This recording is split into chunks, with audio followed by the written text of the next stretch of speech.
open up the rant. Make sure we're on the rant. I was watching so much stuff that I almost forgot to watch the actual rewind. Like, that's how consumed with wrestling I was. But I watched it. Oh, the rewind was fantastic. Another It was gem. really good. Another gem picked by the Donkinator. So Matt, much I good think Matt's microphone is not working. I think your MacBook is picking up and not your mic. You do sound a little tinny, Matt. Tap your mic. Hold on. Tap your How mic. about now? Tap it. No. Tap your mic. Nope. No, See? nothing. Nada. Zilch. Zipperino. So no audio? No, we got audio. It's just that it's probably coming through your MacBook. Like you sound like you sound like you're one of the guests that's not at home talking to us. What the fuck, man? Oh shit! Hey, it's a good thing we discovered it early and ad free. It still sounds bad. Yes. I mean, it doesn't sound good, bad per se, but it's definitely not as clear as your microphone would be. Yeah, it's not the mic. Oh, stop! Let's see. No. Tony, how was your day? Shitty, dude. Absolutely That's shitty. not good. Is that any better? Nope. Do the mic tap. That's how we'll tell. Do you have your All right, here's something there. I heard something there, but he did it that time. There we go. There it is. Better? Yes. What 10 the times, fuck, 100 man? times, a million times better. Yep. I'm sorry out there. My apologies. Ah, it's soft open, baby. Know what happened. Should my sound be from my computer through my headphones or my loopback audio? Whatever, it's working. Because it's coming out, it should be coming to your headphones anyway. I'm coming out. You got your soundboard open? Yeah, why? Press a button. Let's see if we get it. Push a goddamn button. Yeah, you're good. You're good. Yes. You are 100% good. Good. More gooder. More better. More gooder? More gooder. So, Tony, why are you shitty? Because You got I got a pink eye? purple eye. Yeah, no, I got a sty. You got a stink eye. I had to leave work early to go deal with that. And then I'm trying to make up for work. And I got to deal with other things. And then I got to deal with you guys. So. Oh, come on. You know you love dealing with us. Yeah. I love dealing with you guys, but it was just, another scoop of ice cream on top of The Sunday? a sundae. Yes. That's right. Well, if you Sunday. And Saturday. If you're tuning in and expecting Bill Alfonso, Bill was we were not on the same page, unfortunately.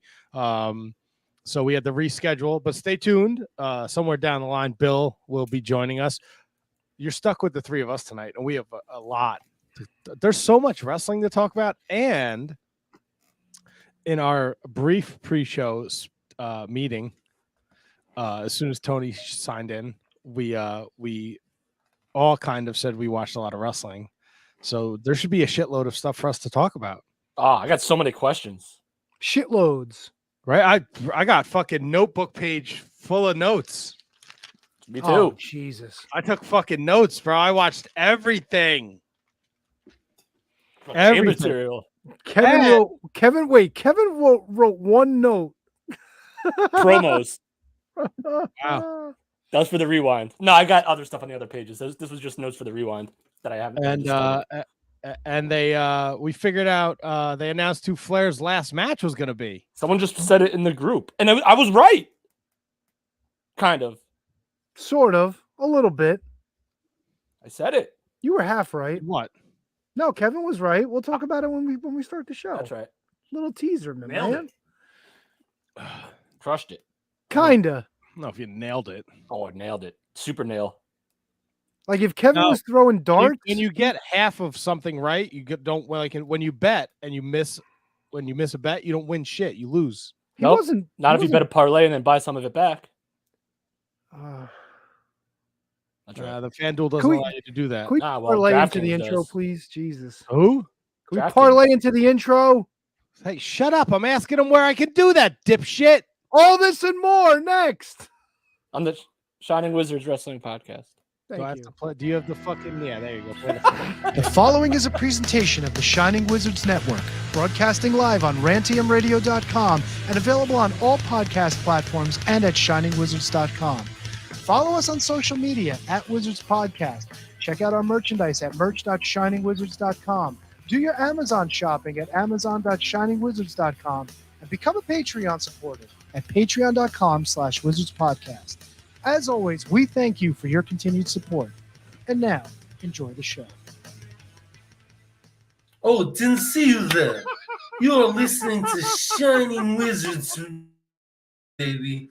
Stay rocked up. I'm Thunderfrog, baby. Yeah. What's up, fuckers? Where did cheese go? It's a stupid fucking question, Kevin. Oh, shit. Yeah. Whoa! Hey, this is Moose. God, that was disgusting. Shining Wizards rule the world.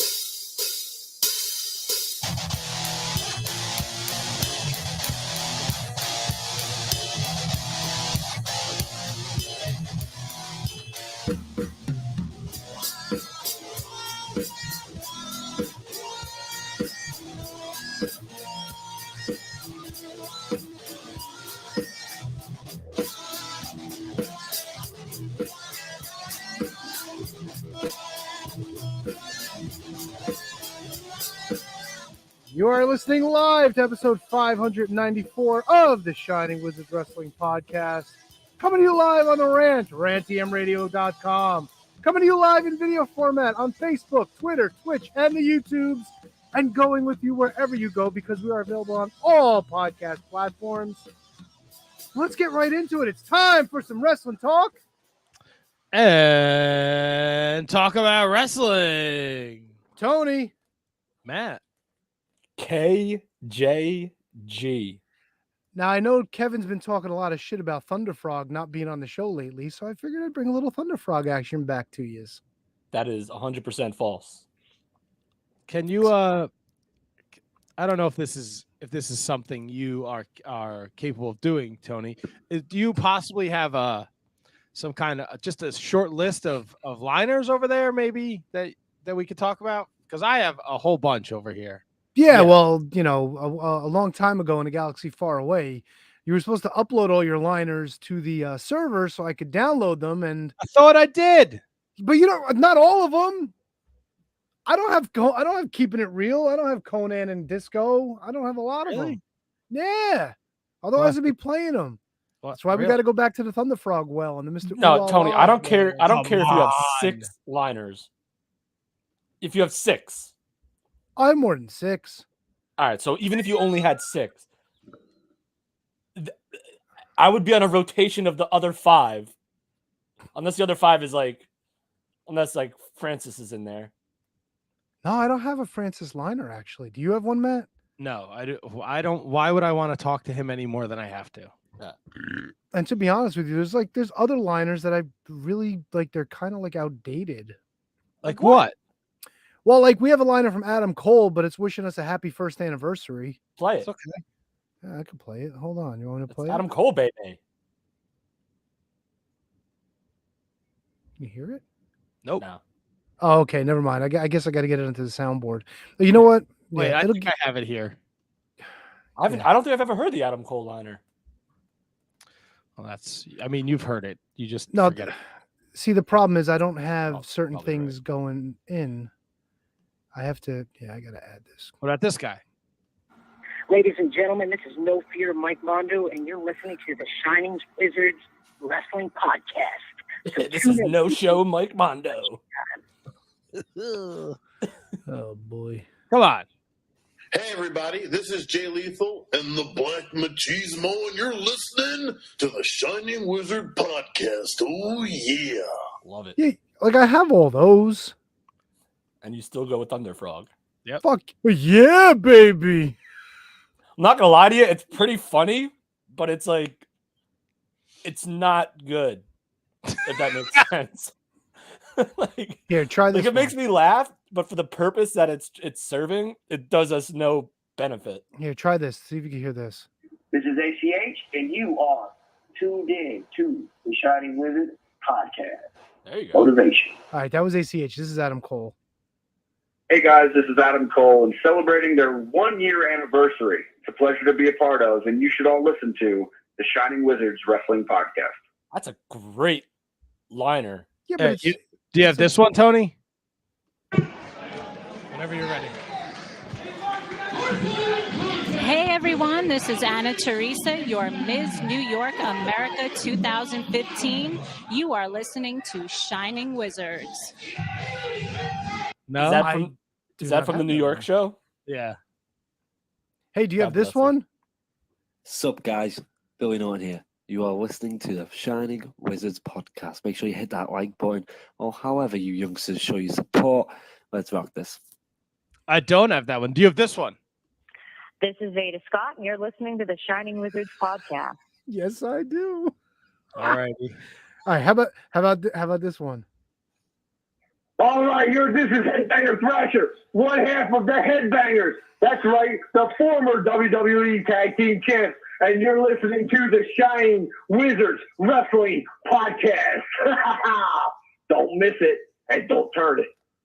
Don't turn it. What about this one? This is Jay Briscoe, and you're listening to the Shining Wizards Podcast. I do have Jay Briscoe. All You have right. this one? Hey, Buttheads. You're listening to Jason Hervey on the Shining Wizards Wrestling Podcast. Oh, that's a great one. I do. Yes, Do you have this one?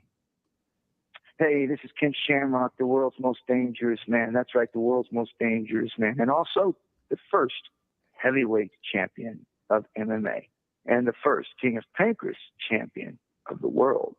You're listening to the Shining Wizards. He didn't You got mention he this? was the first Impact champion? You got this one? Hey, this is Ricky the Dragon Steamboat. Everybody stay tuned. Listen to this guy, Eddie, the Shining Wizard. Oh, no. Oh, yes. We could never play that one. What about this one? This is Punishment Martinez from Ring of Honor. You're listening to the Shining Wizard podcast. Yo, that motherfucker could do voiceover shit. He That's can no joke. He can do whatever he wants. How about this one? Hey, what's up? It's Phil Ray from Turnbuckle Throwbacks. No! And you're listening to the Shining Wizards. Yeah, I just muted that shit. How do you like them apples? Go kill yourself. Or eat a bag of fried dicks. Wow. See, you cut it off before the punchline. What about how about this? Hey, what's up, wrestling fans? This is Psycho Shooter Drake Younger, the PMA World Heavyweight Champion. Yes, I do. You're listening to Shining Wizards Podcast. Oh, no. What's wrong with that? I like that liner. Well, it's everything outside of the ring that the problem is. Yeah, you're beyond reproach, Tony. Who, me? Oh, yeah. You like that. Scotty Riggs. It's been a pleasure to be on Shining Wizards. You can catch on iTunes, Stitcher Radio, and ShiningWizards.com. Scotty Riggs is all elite. Keep it heel and do it. There's only one person that can follow Drake Younger. All right. Hello, this is Gunner right here, the modern day Viking of TNA Wrestling, and you're listening to Shining Wizards Podcast. Man, Did Kevin fall? I can't see him. good God. All right, so you have a fair amount of liners. I actually do have the Conan Disco liner. I didn't think I had it. Oh, I got this one. This is Kenny Omega, and you are cleaning up the competition with Shining Wizards Podcast. Well, I have this one. Ladies and gentlemen, this is Thomas Rodman, and I'm here listening to the Shining Wizards podcast. I got that one too. That does not sound like a Thomas Rodman. Oh, here. One of my personal favorites that you probably won't like. Hey, this is Scott Keith, formerly the Net Cop, and you're listening to the Shining Wizards podcast. Did we when we did like the first like Blizzard like on location AJ Styles Little Egypt show? Did we get an AJ one? What's up, guys? It's the phenomenal AJ Styles, and you are listening to the Shining Wizards podcast. And I think we have a Little Egypt one, don't we? Play that every week. Little Egypt? I haven't played in a while. Hi, everybody. This is original Glow Girl Little Egypt, and you're listening to Shining Wizards. Yeah. Okay, so we could spend all night playing fucking liners, but the point of this is we have Oh, liners. wait. I got one more. This is Unbreakable Mike Logan, and you're listening to the Shining Wizards Wrestling Podcast. Who is that? This is Unbreakable Mike Logan, and you're listening to the Shining Wizards Wrestling Podcast. Unbreakable Mark who? This is Unbreakable Mike Logan, and you're listening to the Shining Wizards. Wait, I got another one. I got two of them from him. This is Unbreakable Mike Logan, and you're listening to the Shining Wizards Podcast. Oh, okay. Forgot about him. Oh boy. Oh God. Hey, this is Moose. Hey, this is Unbreakable Moose. Moose Elgin. God damn, dude. Woo. So how you guys doing? I know Tony, you said you were doing shitty. Kevin, how are you? Ah, fantastic, baby. Fantastic. Yeah. Oh yeah, why not? Monday. Why not? Start the new week. Let it ride, baby. Let it ride. All right. Cool. I like that. Absolutely. Cool. Absolutely, man. I mean, nothing crazy, not a wild weekend, pretty subdued weekend, but hey man, why be down about the Mondays when you know that now you're only 4 more days away from Saturday or Friday, whatever that is. But I mean, if that's how you live in your life, brother, with the countdown, you always got a countdown. All right. Well, I mean, obviously, I love doing this, but after this, let's shoot right to the weekend, Mamacitas. But it sounds like you didn't do anything on the weekend. No, I did nothing. But hey, sometimes nothing is good. No news is good news, right? Yeah, I guess so. I got a new bathroom. Nice. Yeah, man. They finally finished it. High five to that. So you guys can both come christen the porcelain on Sunday. I'm excited. The basement one? No, the one upstairs. I only use the basement one. I can't use that one. No, you got to use the good one, man. Nah, I can't do it. I got a comfort height toilet seat, which I wasn't sure what it was. It's just that it's a higher up seat. I think if you're shorter than 5'9", your feet dangle. Nice. Which I don't know if that's a good thing or not because my feet don't. You know what I'm picturing?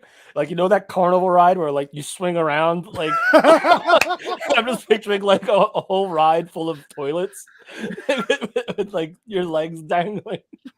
It's kind of, I guess that I would imagine it's kind of what it would be like. It'd be kind of funny.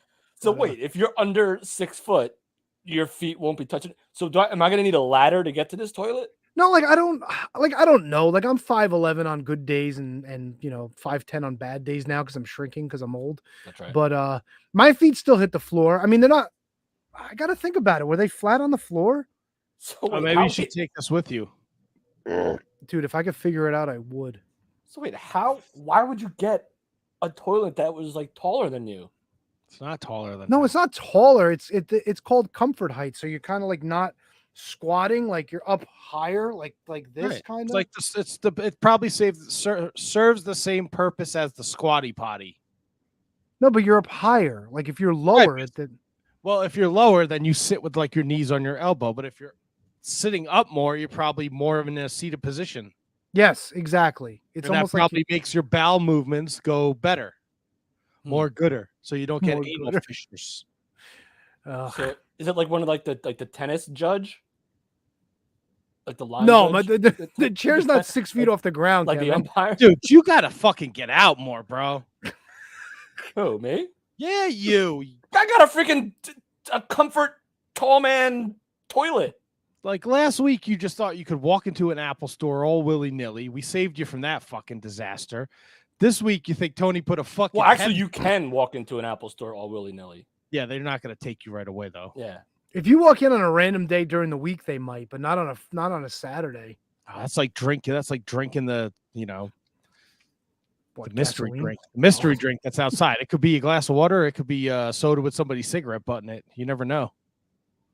A soda with somebody. Have you ever drank a can of something by mistake? You know what? Yep. Surprisingly, no. I have. You think I have too? Yeah. Growing up in the Joe Bowman house, I would have caught one, but no, we were good. Yeah, I feel like that'd be on like the menu.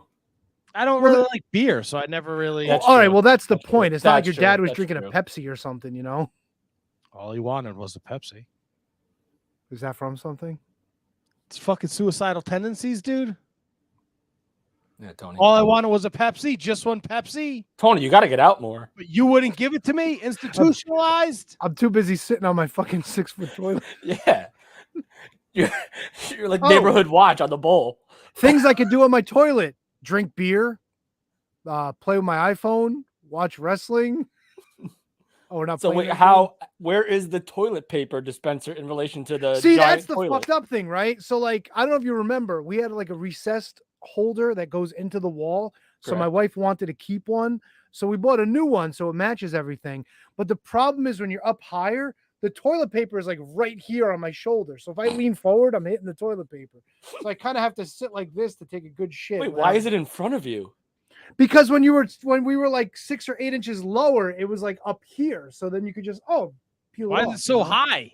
Because my toilet is fucking small. The whole bathroom is small. You know this. I think I've used your upstairs bathroom like twice. Yeah, but that bathroom is small. It's small as shit. The tub is great. We got the glass shower doors now. We got the dual shower head where you got like the rain thing, but then you also got the wand and the pressure's awesome. It's fucking great. The Cool. wand. Congratulations. Thank you. Thank Can you very take a picture of this giant man toilet and send it to me? Oh, yeah. Put it on our Instagram. I just I want don't to even see know- it. I want to know if I'm way off. Right, don't even but know if I then have people who pictures are of it. listening to this can see Tony's giant toilet on our Instagram. Okay. And if you're not following us on Instagram, you can follow us on Instagram. It's not. I mean, it looks like a smaller toilet, Send but a it's actually. picture to him. I don't have a goddamn picture. I want to, like, Tony, are there steps to get to this? Yes, Oh, we got one of them dog fucking. You know, the No, thing that- not like a staircase, but like some people. I call it the stairway to heaven. There you go. Matt, Oh, Matt, this is boy. the first time I've ever heard of a comfort toilet. Well, that's, Sunday like, you'll be 6 able feet to off see the one. ground. You'll be able to see one in person. no, because he'll want you to open the hatch so he can go downstairs. He doesn't want to see it. No, I'm gonna. I want to see it. I'm not going to use it. I'm gonna fire up the grill. We're gonna have some I'm a hatch burgers, guy. some dogs, all kinds of shit. I'm excited. Yeah, it'll be fun. Should be a good time. And if you're interested in all the shenanigans and hijinks, subscribe to Patreon because we will be recording a few bonus shows. So, Oh yeah, I put your there you Christmas present in my car today. I put the shirts. Oh, that I put the shirts that Christian Rocco sent me in the car today for you guys. Fuck, I gotta wrap your gifts finally. I might have to use fucking happy birthday paper to fucking wrap them. Don't waste the fucking paper, dude. Put them in a box. What's in the box?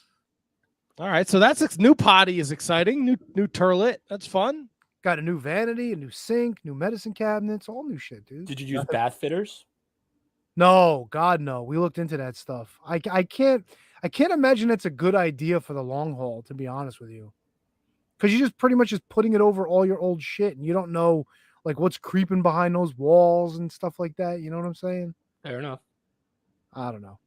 Look, if you got it and it worked, good on you. For me, I was like, nah, maybe not. Yeah, new rocks. New is awesome. They finished. My deck is finished finally. Oh, nice. How are the trees going in your backyard? The trees are gone. All of them? No, just the ones that were dead. Yes, the ones that were gonna fall on the house are gone, and the deck is finished and it has been stained. We are in full. The lights are up. We are ready for fucking barbecue extravaganza. So I was right about the Ric Flair match, by the way. Just throwing that out there. You're not right if you get half. Well, I don't think I ever guessed. I don't think we ever, like, when I said it, I was guessing a singles match. Right? Okay.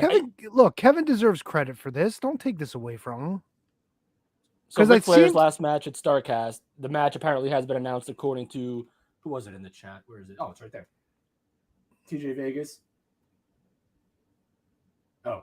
Yes, Tony is the Shining Wizard. Thank you, Ryan Schlong. Flair's last match is him and Andrade versus Jeff Jarrett and Jay Lethal. And I said that it would be Flair and Jarrett, maybe. But I thought you had said Flair and Lethal. I said Flair and Jarrett. Oh, then wow. I mean, I'm still right. I mean, I could have said both, to be honest with you. I thought But- somebody had mentioned it because he was working out with Lethal for so Well, long. that I mean, that would make the most sense, right? But then Matt 'cause was he's like, train- "There's no way it was going to be Lethal." But then it turns out it is going to be Lethal. Okay. Unless maybe I said it. Who gives a fuck? I don't know. I He's- just wanted to throw it out there because we were talking about it before the hard open. He's I'll tell teaming you up what. with Oli. On this card. This is the match I am least interested in. Right. Of course. Yeah, I You- heard you've, this you've been card's very pretty adamant stacked. about that.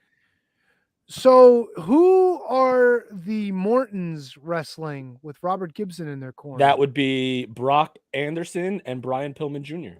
Looking forward to that one. That seems like it might be fun. I am. Look, the card's good. I don't give a shit about Ric Flair. Right. Let me take that back. I don't give a shit about this version of Ric Flair. I don't know if I talked about it. Did you guys see his Instagram a couple days ago when his fucking face was all like cut up and he was like fucking black and blue? No, what happened to him? I don't know. It's a picture of him and Fifi like having a fucking drink and his face is all fucking mangled. So he's back with Fifi? Like Yes. They got Oh. back together at Charlotte's wedding, I believe. Oh God. Let's see if I can find the fucking picture. Yeah, I think. All right, so here's what I think. He's probably on blood thinners, so he bruises like a peach. He should get in a wrestling. Or match. B, he's just old, and old people bruise like a peach. So one of the two. Or Mike Jay Spear Lethal's just working him. chiming in. He said he thinks it was an old picture. Maybe it was. Maybe he just. I reposted hope so. something He old. looked awful. Well. Yes, Yeah, I mean, he yeah, did. man, I'm with you. Like, I have no real interest. I'm in, sending it like- to you guys just because I can't pull it up on this. I'm sure I've seen it, but I'm with you in terms of I have real no like interest in actually watching it. But I also don't have an issue with him doing it. If you know what I'm saying. Like, I don't care to see it like you. Like, I'm not gonna watch it like at Right. all unless it comes up for free like a week later or something like that. But I don't have any real desire. Oh my. What the?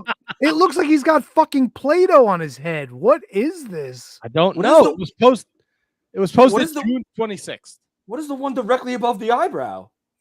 Play-Doh. Pop that sucker. What the fuck, dude? Holy cow! I take it that Charlotte in the picture underneath, maybe. I don't know. I don't know. Probably. Whatever. No, that might Who's be that? let's see, who's that? That could be Fifi. Fifi. Fifi's She in great wrestles? shape for a lady her age. Fifi. Well, she's nowhere near Rick's age, right? She's like. Well, in yeah, her- but she's of age. Well, I so would hope dope. so. I mean, we're not talking about Jerry Lawler here. You rang the bell at your own joke. Yes, I did. That's a punctuation mark. It's what look, it is what it is. I'm not going to get excited about it. You know what I am excited about? That I paid for ad-free shows, so I don't have to listen to them fucking shill this fucking show every fucking 10 minutes. Those commercials are everywhere. Like anything you watch on YouTube, like no matter what wrestling company you watch, they're on. I'll tell you what, bro, they got it in on Impact and NWA and MLW And too. MLW, yeah. Of which I watched all three. Yeah. Me too. Look at that. Fucking I man. hope I watched the right MLW. It was Holiday versus Hammerstone, right? It was. Okay, Fuck so I yeah, watched it. dude. I watched it. It's look, it is what it is. I'm just not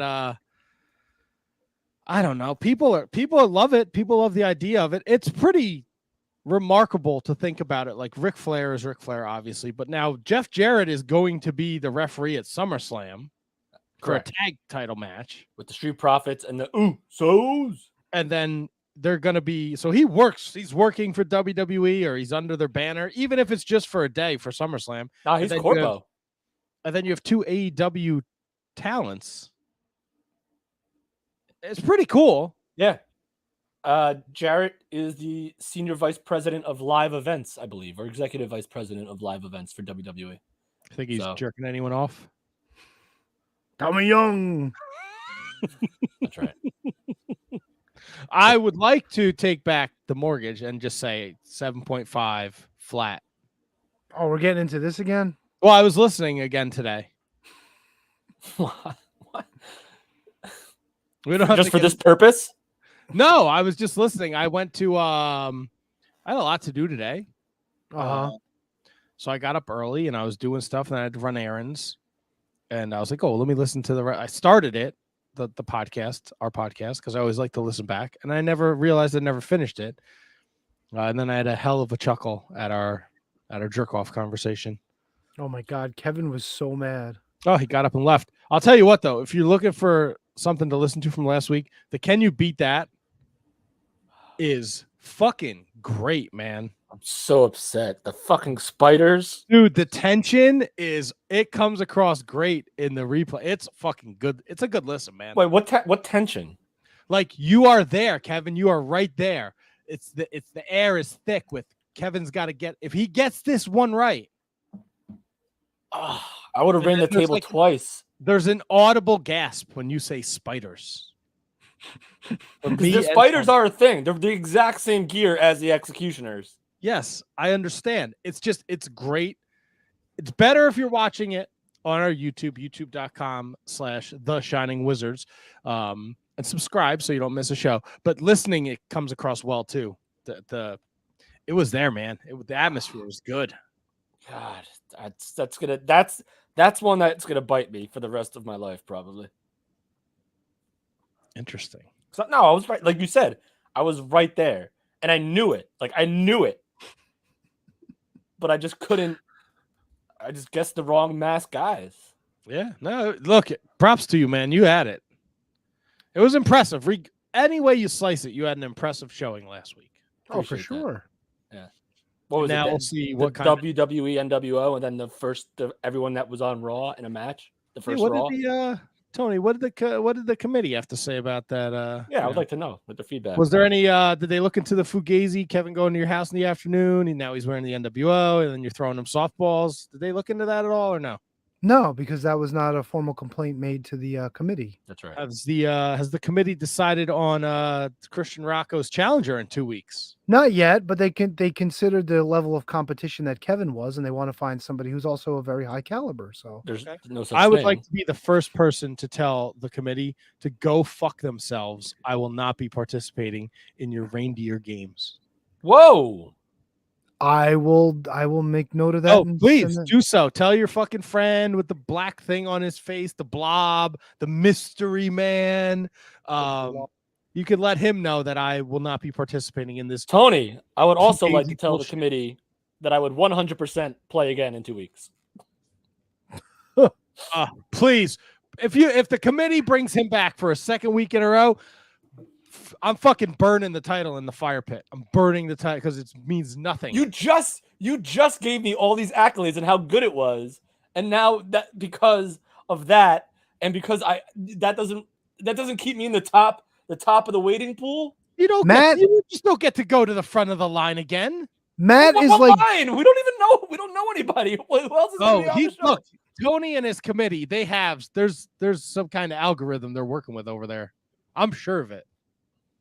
I'll tell Al that you think highly of his algorithm. Nothing. Wow. No, I made that. I've done that joke before, so of course. What here?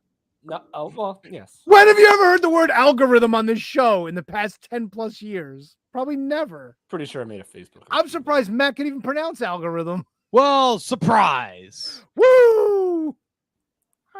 Don't sell Matt short. You're fucking Prodigy again, dickhead. Prodigy. Yeah, Prodigy. Last week.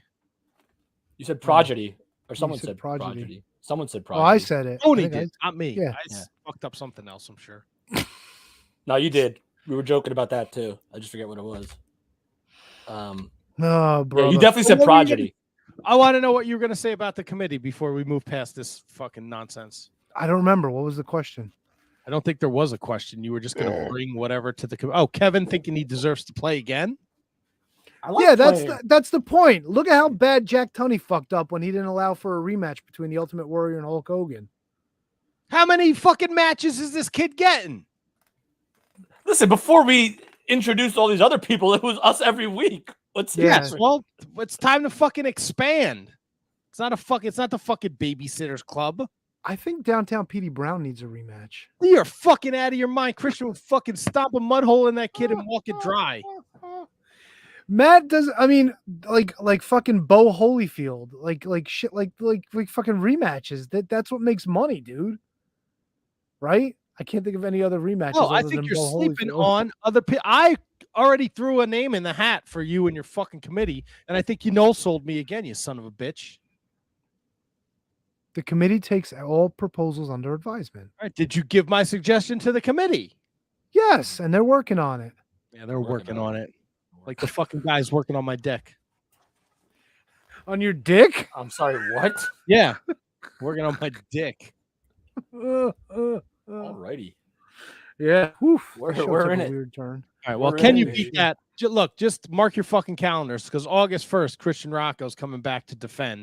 And we're going to see if he can get over the 2 defense hump because that's where Kevin Rogue ran into that wall. He ran into Christian Rocco. Yeah. The Rocco Wall. Very talented guy. Very tough, very funny, great podcasts he's part of. The Year of Pod is very funny.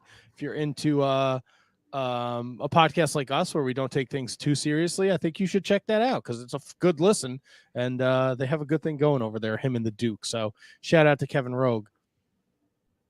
JJ. Where do you want to start, fellas? Oof. Where How about do you Raw? Raw? No, I'm kidding. I didn't watch Raw. You know what? That's a great point, Kevin. Will you be watching Raw now since they are going to a TV 14 rating? No. I heard that got delayed. I thought I had read somewhere that they actually pulled back on that for at least a little while. So here's the thing. I mean, I don't know anything about that, but like a TV 14 rating means nothing if you're just doing it for the sake of doing it. Like if you're just gonna like curse, like all right. So here's the thing. Like AEW curse, they curse all the time in that show, like all the time. Yep. So, like, all right, it's cool. And I think a lot of it has to do with the people that are saying the words and not just the words themselves. In WWE, when you have people that no one literally cares about at all because your storytelling has been so abysmal for the better part of a decade that it's not going to carry the same, gravitas as like an MJF cursing or a Jade Cargill cursing or, a CM Punk cursing. Like hearing, first of all, Roman Reigns isn't going to do it. Like Roman Reigns won't curse because he doesn't need to. Brock Lesnar might because he's, that Adam Page cowboy shit almost basically. So it would be effective if he did it, but he also doesn't need to do it because he's Brock freaking Lesnar. So like, what am I going to hear? Like Matt Riddle? Like Matt Riddle's not that character either. Now, are you just focusing? You're focusing on the language. I'm thinking that maybe they push the envelope a little bit with some of their stories. Okay. I don't have the confidence in them to make anything more clever at TV 14 than at TV PG. Oh, look, I'm with you. There's no shot I watch Raw anytime soon. Yeah.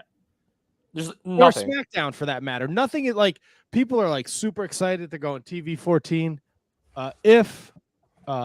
Sidebar, if for some strange reason you lose me, it's because it is like a monsoon outside right now. So I had that earlier. I already had the power go out once while I was watching the rewind. So just know that I didn't end the broadcast on purpose. Fair enough. I won't end. I won't end. I'll just drop out, but we should be good. Yeah, I won't be watching Raw anytime soon. TV 14 is great if they're going to if they're going to get a little edgy. Look, I'm not looking for Attitude Era because we've talked about it ad nauseum. A lot of that stuff does not hold up. It is not. But if this is going to allow them to maybe push the envelope a little bit with certain stories that maybe need it, I don't think it'll be a bad thing. Yeah, I mean, I'm with you, but I have no confidence in like anything they do in like the writing. But like, I'm glad you brought up the Attitude Era and like people like in certain forums are like, oh, is the Attitude Era coming back? I'm like, no, the Attitude Era is not coming back because you don't have Stone Cold Steve Austin, you don't have The Rock, you don't have The Undertaker, you don't have Mick Foley, you don't have Triple H, you don't have DX, you don't have that. You don't have Vince McMahon. What's that? You don't have Vince McMahon. Oh yeah, well, whatever. Good riddance. But so like the Attitude Era, this is not like everyone's like, oh, it's the second coming of the Attitude Era, TV 14. No, it's not. I mean, it could be. It can't be. No, they're a publicly traded company. There's no fucking shot.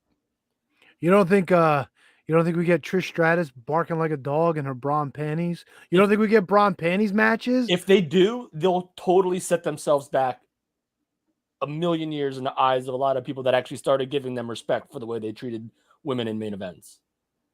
They can't do that. Yeah, you would if you fucking put like Becky Lynch and Bianca Belair in a bra and pant. Like, get out of here. Fuck yeah, dude. Fuck yeah, man. No, that would fuck them big time, bro. They've come a long way from those bra and panty matches. Now, say if you want to, and this is just playing devil's advocate, a sub weird division of women that were the Diva Search-esque type people, and that is their role, and that's TV 14, their role. I mean, whatever. Like, you can't like. Kevin wants to see some titties on Monday Night Raw. I don't need WWE to do that. So, yeah, like, but if you're a horned up 14-year-old boy and you find out two of your favorite female wrestlers are going to get it on in a mud pit match. Yeah, but see, here's all the right. thing, Yeah, right? okay. But here, I'll play devil's advocate to that. If you're a horned up 14-year-old boy, you probably already subscribe to your favorite wrestlers' OnlyFans. If they're allowed to or not, maybe. What? I'm sure there's a fucking ton of 14-year-old kids that have mommy and daddy's credit card or their own fucking debit card. God knows what the fuck goes on outside there in this world we live in. So there's no way that they're gonna do.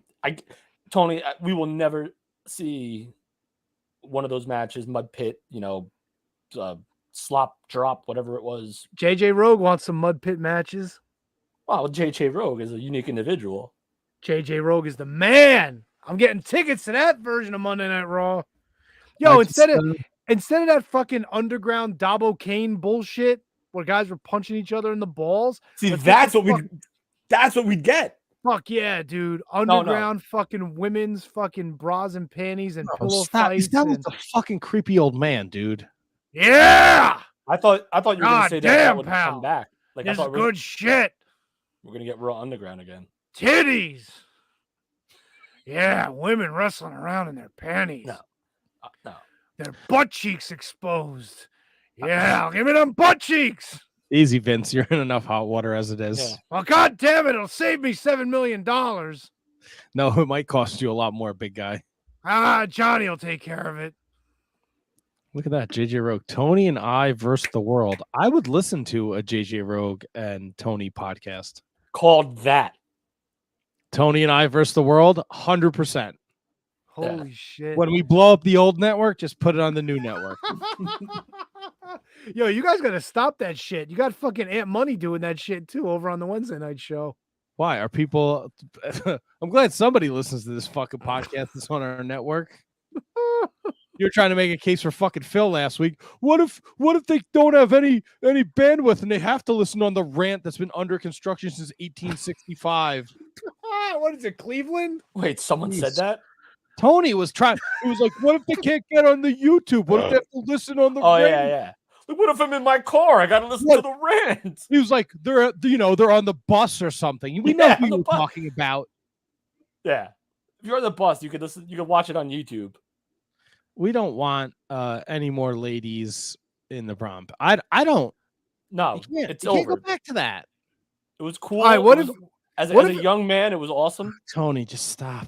What if they put guys in there too? Like, what if you got like Finn Balor and Drew Gulak in fucking like bikini briefs? They're in bikini briefs all the time. Finn Balor's like everywhere. Like Finn Balor with his fucking butt cheeks hanging out. And... Tony, stop it. No, I'm not gonna stop. I think this idea's got some legs to it. No, it has no legs. Bro, you've been watching that weird Japanese wrestling again where they're having sex in the ring? No, I haven't in a while. All right, well, to cool it Tony, off. this might be the worst idea you've ever had. Oh, please. I don't know. This is nothing. Yeah, you're right, Matt. Yeah, that was bold. I don't know. That was bold. So this does nothing for you guys. Raw, TV 14. If they can sustain it and sustain like decent, it doesn't matter like what the edge is. If it doesn't make sense, then there's no point. So if it makes sense and it's logical and then it's more entertaining because like what's the edge? Like what's the storytelling device of being TV 14 as opposed to being TV PG that would, other than the language and other than, what people wear, that would make you like want to, like, is it like beat, like the Attitude Era was nuts. Like you're beating up like old, like, do you want to see people like beating up women again? Yes. Yes. Here's the idea. Oh that's what I God, wanna Tony, see. you were way too quick to answer that. Brock Lesnar sex celebration after SummerSlam. He brings Sable back. She got that bikini out with the fucking handprints. Money, MONEY. You have Done. to think of Done,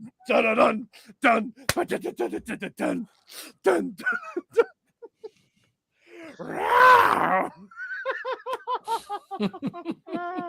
Lick my balls. You have to.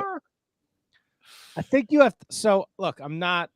Just bear with me here. You have to think of it like when the Attitude Era got started, right? Like we went from Monday Night Raw to Raw is War. Like there was small transitions, and there were things that happened that got us to the Attitude Era. Now, again, I'm with you, Kevin. If you guys are gonna put them up, you got to read them. Well, Kevin didn't let me read the other one. I was waiting for you to finish. I was waiting for you to finish your point. But JJ Rogue says my ideas are printing money. Love it. Jesus Christ. Carrie Calling's afraid that the eggplant's gonna fall out if Balor's trunks get any smaller. Wouldn't be a bad thing. For who? For anybody. Wouldn't you want to see that eggplant on TV? No, I see it enough. It's there. What if somebody grabbed onto it to keep them from falling out of the mud pit? If it saved their lives, yes, I'm okay with that. If it's used as a saving device, a personal notation Attitude device, Era if you had to will. start somewhere. Now, I'm not saying they're going to reinvent the Attitude Era, but if going TV 14 gives them enough wiggle room where they could write interesting stories, compelling stories, things that'll get people interested in the product again, then I think that's a good thing. I don't think if you're expecting to turn Monday Night Raw on in a half an hour and it could be a completely different fucking show, you clearly are fucking off your rocker.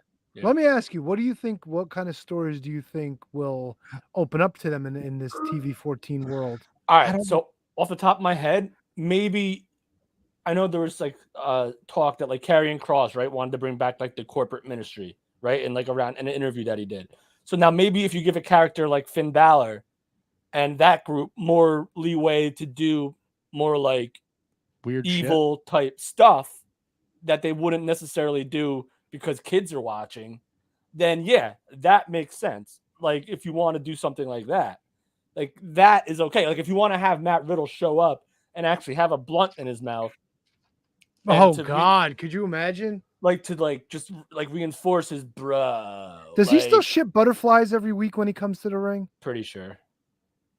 God. Dude, listen, I have no doubt that Matt Riddle is going to be a champ, like the world champ sooner than later. He might be the guy that beats Roman.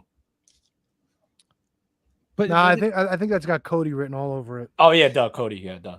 But you have to start somewhere, right? Yeah, for sure. Rome wasn't built in a day. It's just to Kevin's point. You know, you've seen they write fucking dog shit, and from all the stuff you hear, they write shit, and then they show up on Monday, and Vince is like, "Ha, jerk me off. Let's rewrite this." That's a great point, Matt. They can't commit to anything. So now when they have all this whole new level of, material that they can have at their fingertips, like how is that going to help them commit to any sort of story when every week it's changed a million times before you can even, watch the show at 8? That's that's a salient point. I don't know. I haven't watched the WWE in forever. Yeah. So I don't know, like, do you have the time? This is such a WWE thing. Does Vince McMahon decide they're going to write a story about a character who's accused of sexually? You know what? That's another thing that while you were asking that, I was like, this is such terrible timing. He's such like king shit, right? He's like, let's do an angle where you accuse Baron Corbin of sleeping with Pat McAfee's wife when he was staying at her house when they were football players together, and he said he'd move her up the ranks if he couldn't. That'd be great. Yeah, I could totally see that happening. That'd be see that happening. Because listen, delusional is delusional. No matter what, rating you are, whether you're G to R, you're delusional. If you're delusional, you don't have a concept of good storytelling. Right? Like, I don't think it matters where you fall in the TV rating. If you have shown no, productivity in writing an actual story for TV, and it says so in the ratings. I think they may have been up a little bit lately, but it doesn't matter. You could be fucking like Tony Mud Pit City, and it won't even matter. I'm sure they're gonna get their. People are gonna tune in tonight. People are gonna flip over from the home run derby. They're gonna want to see what this TV 14 is about. And is it starting tonight? That's the latest I have. Is it will be starting this evening. Ooh. So if anyone's watching Raw in the chat wants to give us like a heads up on what's actually going on, that would be great when the clock strikes 8 and 22 minutes. I'm good. I'd be curious to see if there's anything like, you don't have to give us like who someone's doing this, but like, no, still the same, or oh man. You know what I mean? It's two options, still the same or oh man. Yeah, that's it. That's all you got to say, and then we'll be able to determine. That's all you got to say. We'll know what it means. Like, oh man means this is unusual, and still the same means completely still the same. All right, Doctor. What do you want to speak about in the realm of the wrestling world today? What's on your mind? Shit, there was a little news bite that I want to ask you. Oh, how about this? Mick Foley, it turns out, signed a Legends deal with WWE. Saw that. Do you think this is an issue with all the stuff that's going on with McMahon? Like, I mean, Foley has been pretty outspoken in the past against some of the great stuff. angle, Tony. That's a great question. So, and now with all the fucking spoons that Mr. McMahon has in the porridge, I don't know. It's kind of weird that Mick Foley would want to, jump in and be part of the company. What do you think? That's a fucking great call, Tony. I didn't even think about that. Yeah, never thought about it, but I will venture. He does every time we've had him on. It's for the reign. Yeah. I made a complete ass out of myself doing stand-up comedy with him, and he made a point to let it be known. Yeah. But can I venture something here, Tony? Can I volley? Yes, sir. You may volley to me. All right. Mick Foley's no dummy, right? Like Matt, listen to his podcast. He doesn't seem like he's forgotten anything. He's not an idiot. He wouldn't go into this if he thought that it would be bad on him. Like it would look poorly on him. I don't think. So, and I don't think Mick Foley is hard up for money. I don't think Mick Foley is a guy that would be blown away by money if he thought it was morally wrong. That's just the kind of guy Mick Foley is. So I think he is hedging on himself or betting on himself and betting on see, I don't want to say this the wrong way. Like, I think he knows what he's doing is basically what I'm saying. So if he doesn't think it's a big deal, I feel like we have to trust him in saying that it's not a major big deal. Like, I think he has that track record that we owe it to him that he's not getting into bed with. Vince McMahon might be the bad guy, but the company as a whole, Stephanie McMahon probably is the one that he dealt with. So maybe that's it. Yeah, but at the end of the day, everything that's going to come out from this point forward with Vince McMahon's name in it is going to be attached to the WWE. Yeah, and listen, I don't think this is going to happen, but maybe Vince McMahon is it's still an investigation, right? Like, so there's no again, he didn't break any laws. I don't condone it. He just didn't break any laws. Yeah, well, not yet anyway. Yeah, Not I that mean we know the of, investigation is ongoing, and I'm not talking about from these like outside like ambulance chaser law firms. I'm talking about like legit, like the board and the legit like people that are investigating him. That's the only one that matters to me. There could be like 10 law firms investigating Vince McMahon, but the only one that really matters is the board's investigation. Because Tony, like working in law, that as soon as you get into a car accident, how many freaking envelopes come in from every single law firm in the world asking to represent you in your car thing or looking to go after you for something. So, Yeah. like I said, it could be like 10 law firms that are investigating Vince McMahon. Fucking Doesn't JG necessarily mean that there's any more wrongdoing than the initial investigation. JG Wentworth. When 877 cash now. When I had my car accident a few years ago, yeah, Kevin's absolutely right. I got like a car accident? No, never. No, I got T-boned. No, I know you also drive like a fucking maniac though. A little bit. That's Was more it to keep me. Was it the Impala? Yes. Oh God, that death trap. You know what the messed up thing was?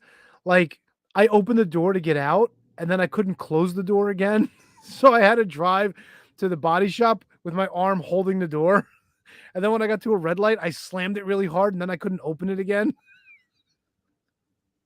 Kev, this was 11 o'clock at night. I was on my way home from work, and some guy who was trying to go to Jersey City, trying to park at the Path station, just blew a stop sign.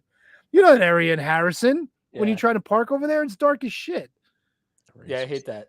Was this pre or post Red Bull Arena? Oh, this is post. This was like a year or two before I got rid of the Impala. So this is like 4 years ago, 5 years ago. Yeah, parking's never great over there. No, but if you go, especially if you're not familiar and you're going down all the side streets there, like it goes industrial to like residential, like real quick, like back and forth. Like it's really wild down there. So if you're not paying attention, you're looking for the parking lot, you could easily roll through a stop sign, which is what the guy did. Well, at least you didn't do it. No, for God, no. Yep. Haven't had shit in a long time, so thankfully for me. Thankfully for you. Let's so we also we talked a bunch of wrestling this week, right? Well, we watched a bunch of wrestling, and that's yes, I'm sorry. We watched a bunch of wrestling this week. Let's go a little 3 count with MLW, gentlemen. Oh God, the only thing I remember, and I know there was other shit, was the Hammerstone. We finally got Holiday versus Hammerstone for the MLW Championship. Yo, that was so stupid. You thought so? Like this is the first time I've watched MLW in probably months. But like, there's like a mask. Like the guy can send down a referee in like a mask. That's El Jefe. He's the fucking boss. That's Quado, whatever the fuck his name is. You have this built-in amazing heat story between Hammerstone and Holiday, and you got to send a Muppet down to the ring to like referee him. Now, granted, it was kind of cool once the original ref pulled him out. And they got into it. Now I know he's been involved in the story too. I know Quado has as well. Yeah, because Holiday went to him saying, you owe me this title shot, blah blah blah. So it was like the build has been that maybe Holiday was going to be El Jefe's like chosen one. Was the ref in the mask Kevin Keenan? 100%. I thought so too, right? Like I literally thought 100%. Same body type, the whole 9 yards. It was him, 100%. You think it was Keenan? I don't think Keenan's worked for MLW in a long time. I don't care. It was him. I think he was on the show. No, Keenan's been working a lot with NWA. Yeah, he's NWA for sure because he was. And I tell you what, everybody bitching and moaning about the refs in AEW, watch Kevin Keenan. He knows exactly where to be and exactly where not to be. I would hope so. The places fucking he's worked. like you don't realize it. Like his job right now, the job he's doing at NWA, all the guys in the NWA, all the referees, impeccable work. If a guy's shoulders is up, they won't count it. Yeah, it's like good on him. Well, here's why, and we'll get back to MLW in a quick second. But because the NWA is the traditional wrestling company, so we'll get into that too when we talk NWA. I got some problems with fucking Tony's fucking ass buddy over there, Billy. My ass buddy? Fucking bullshit. Right. Yes. So like NWA, you expect it. Like a referee is supposed to play exactly by the rules in NWA because that's what NWA's foundation is: the history of wrestling, the history of sportsmanship and all that. I mean, not quite like Ring of Honor with the Code of Honor, but like that's the foundation. It's like wrestling the right way is what I believe Billy Corgan coins it. But going back to MLW, Tony, I thought the match was great. I thought the build, they did a great job throughout the show, reminding us of all the things that they've been through. And then Holiday coming out in the blood-soaked jacket that he beat the shit out of him. I don't know if that's the thing that he's done regularly or not. Well, you can, and the other thing I liked is you can even see it in his eyes, like that interview he cut before the match. Yeah. He was fucking like, he was trying to come across like he was possessed and obsessed, and it fucking worked really well. Like I never gave a shit about you. I never like gave a fuck about you or anything like that. And the fact that the dynasty was always about me. Yeah, and the fact that after all this time, like Alicia is siding with him, like that makes it like so much sweeter, you know? Yeah, no, I enjoyed, and I'm in the same boat as Kevin. I watched MLW in months. There was no AirPods, there was no coffee. Like this version of Richard Holiday is awesome. I'm with Kevin. I love the fucking jacket. Yeah. I love their fucking kissy faces backstage. He's fucking making out with her in the ring. Like this was great. I did right though. Going back to the ref bump. Ref bump, El Jefe mask ref. What the fuck? Yeah. Dumb. Dummy, yeah, dumb. But it actually gave the referee, and I always forget his name, gave him the chance to be like, no, this is my match. Cut the shit. Yeah, but the story shouldn't be about the referees. Gastineau. Yes. Frank Gastineau, right? Oh, Mark Gastineau, the Jet? No, but that's how I remember it, because he was after Mark Gastineau, or had shared the same last name, excuse me. Yeah, but I just didn't think that it was, I mean, it was a cute little thing that the ref, like, it was good because, like, Hammerstone was against it, right? Like, he was against it. Like, he was against Holiday. He was against Alicia. He was against whatever, El Jefe, and he was against that other referee. So to see someone have his back, even if it is the referee, like not necessarily have his back, but to like at least square it up a little bit where he's doing his like job this is going to be fair and square. Exactly. Yeah. So, I mean, I can let that part of it, I guess, go, but I don't think you needed it because the animosity and the history between the two of them alone was enough to sell me on the match and enough to sell me on any sort of finish you wanted to do. Yeah, but you got to remember too, like they did shit like that in the Attitude Era where like Shane McMahon be counting a pin and you know they're gonna fuck Austin and then Vince pulls out Shane. Yeah, but that's like but Vince, they're like, you're not wrong, Tony. Like, but like that was like, what was it, like on a Raw maybe, or like I'm sure they did it on multiple pay-per-views. Just probably with right parties. too with that. But like to me, this was like, would they do it with their most like epic? Like this is probably like Hammerstone fought 2 was probably the biggest feud before this one, right, Tony? Yeah. So like this to me is like let their heat and their hatred like speak for itself, I guess. Well, but then again, maybe this gives us an out for a rematch. Maybe, you know, they've built up Holiday so well that they kind of want to keep him up at the top of the card, you know? Because then where does Holiday go from here now that he lost, you know? Maybe another contender comes in for him because this to me, like, because Hammerstone ended up winning clean, that does seem to me to be the end of the story. And EJ Nduka keeps talking shit, but then walking it back. He's like, yo, how come it's not my shot? And then he goes, nah, I'm just playing. Hammerstone's going to kick his ass. Like, it's like, yeah, maybe Nduka wants that spot. To me, this was the blow off. I'm sorry, Matt. No, it's good because I have a couple questions because they mentioned this was the end of the season. Yeah, that's what I heard. So what does that mean? Like next week's a fucking best of? Probably, or maybe they'll go like into the vault like they did between the tapings last time. But Battle Riot is recorded, right? They haven't played who won the Battle Riot yet, right? No, they haven't played the match. Yeah, so why are we? Is it the season like Kings of Colosseum? Is that the season? I don't understand. Maybe they're giving time in between in order to get all that stuff together to start, you know, parsing it out, editing, you know, putting interviews in between, all that stuff. Because they had taped this entire card for Kings of Colosseum back in May, I think. Yes. Yeah, back May 13th. And so what was this? This was July 6th, right? Oh God. No, July 12th was last week, no, July like 12th, 14th. 13th, some shit like that. Yeah. it just seems like if a season is like the Kings of, because like we have Battle Riot and they've already announced all these other things they're gonna do, right? Yeah. I don't know. It doesn't make any fucking sense to me.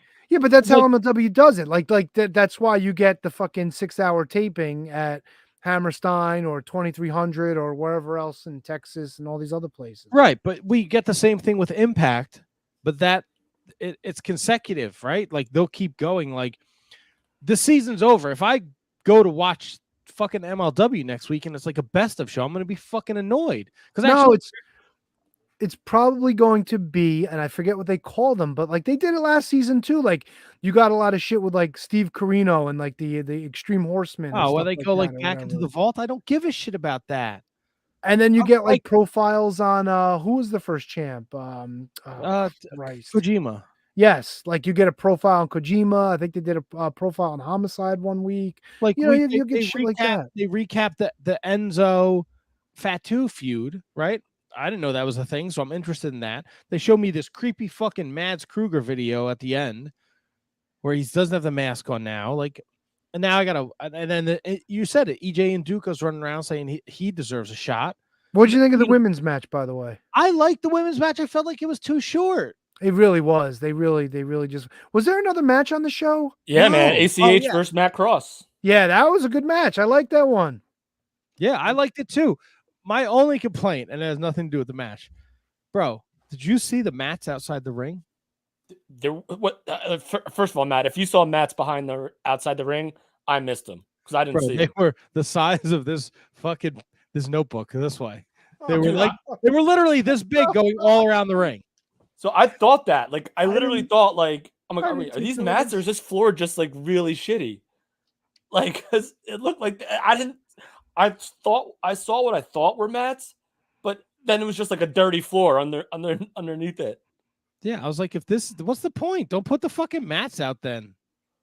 Yeah, it's the new gimmick, Mats Kruger. He's gonna come out and fucking build the set at ringside. Wait, was it Mats Kruger? Was it? I thought it was. Who's the other guy? Who's Warner? No, Mance Warner's coming back. He's coming back. We got a little. Okay, so we got Kruger and Warner. But here's the funny thing: like Mance Warner, just a couple years ago, was one of the guys that wanted out of his contract, and they wouldn't let him. Right? Wasn't that part of like the deal? Like one of the gimmicks? Well, I mean, I'm pretty sure they didn't want to let him out, and they didn't want to let Pillman out either. Maybe they found out that the grass isn't always greener on the other side, and decided, hey, let's just come back where the old bread ski is buttered ski. That's true. I mean, I always liked Mance's work in MLW. Yeah, I think they were afraid Mance was going to get something from AEW. Yeah, that was around that time because it was Mance, it was MJF, and it was shit. Why can't I think of his name? Yes, Pillman. Yeah, but this was also like right. Where are we in like the COVID time? Was this right around then where MLW wasn't even really doing anything? No, this was before COVID. Okay. This is before the COVID bug and all that nonsense. Look at Carrie Cowling. She says, Mance got blood and beer on me at GCW on Friday. Well, we never said he was neat. Holy shit. Go get a Yes. Kevin's test. Right. Get everything tested. By the way, shout out. We got I saw that. Rally Sport Rally Will over here from the UK saying what's up. What's up, Will? Thanks for tuning in. It's got like 4 a.m. over there, right? It's like early or late. Good for you. One or the other. Good on him. But yeah, ACH Matt Cross was great. I would love to give me Matt Cross, Myron Reed. Right? Myron Reed's your middleweight champion, right? The young goat, part of the Boomaye Fight Club now. That's right. Boomaye! Boomaye! So Tony, I watched the show and there was no top 10, correct? No, no top 10. We were all chomping at the bit, Kev. Last week's top 10 was an anomaly. They hadn't had a top 10 in a long time. Why don't they keep doing it? Because they're weird. I don't know. Tony, it's only 12:50 a.m. So that's still pretty early. That's past my bedtime. Yeah, they're like 6 hours ahead. That'd be 5 like guys. that. Yeah, 5, Kev. Math. Well, whatever. Depends on where you are in the UK. UK is a big place. You heard? I don't know how the time zones work over there. I don't know if it's just one fucking time zone. Well, when I worked at Gray's, like we would like the main company was in the UK, and we would have to like get in touch with them by like noon. You know what Otherwise, sucks? they'd be gone. They're still there. They're like Graze is still in the UK. Graze is still UK, but they sold the US. They sold the US company. So, but they don't produce any of that stuff anymore in the US, right? No, it went to shits. I like them chili cashews that they used to have. Oh, there was so no good. bigger thrill in my life than bringing those snacks to people. Like Yeah, it was no, great. They were delicious. Thank you. It was awesome. Like I really, I never got any, but Yeah, I didn't either. I brought them to the podcast. I'm sure a bunch of times. Fucking Gabe Sapolsky got a bunch of No, we don't look like fucking Gabe Sapolsky or Zack Sabre Jr., so we didn't get shit. Now, well, Zack Sabre Jr. just did the photo op. Now, Mega Powers would bring me some goodies from Graze, which I'm forever grateful for. That's all I got to say about that. I have no comment. Yeah. I mean, cool, man. I brought a bunch. Well, that was MLW. But to put a bow on MLW, I did enjoy how they made there's the promo video of like Hammerstone and how he is like the face of MLW. I think to watch that transition from pre-pandemic, where we just got introduced to Hammerstone, to see where he is now is pretty cool. Oh my God, he was just like the muscle of the dynasty. Like it was always MJF and Richard Holiday controlling things with the money and the spending and all that shit. And then Hammer was just, yo, I'm working on my tan. Yo, what do you got? Hogan 86 or Hogan 91 or whatever it was. Yeah, I love old school dynasty. Going to Mexico for dude, and fucking Holiday brought it up. Going to Mexico for your supplements. That was a big part of the dynasty thing. Dude, see, all right, so we're talking about WWE going like 14. Like that MLW was like 14. Like kind of like saying like, what did you call them? Like a juiced up, like you're juiced up, like using like the implication that the dude's on steroids. Yeah. Is wild to me. I did not expect to hear that. Even though But that they may used have been like a highlight package from something earlier. They used to sit at poolside getting their tans. They'd be like, yo, we got to go across the border. I got to get my supplements. That's funny stuff. It was such good shit, man. The fucking dynasty was so good. Yeah, so what was it? The women's match was what? Like Becky Blake versus Brittany Blake and Zoe Sky. Yeah, Zoe Sky. Zoe Sky's been around for a while. Yeah, I really thought she was going to win. Brittany Blake pulled out the win there. I'd like the I made a note. I like the new ring mat that they have there with the logo on it. Yeah, I agree.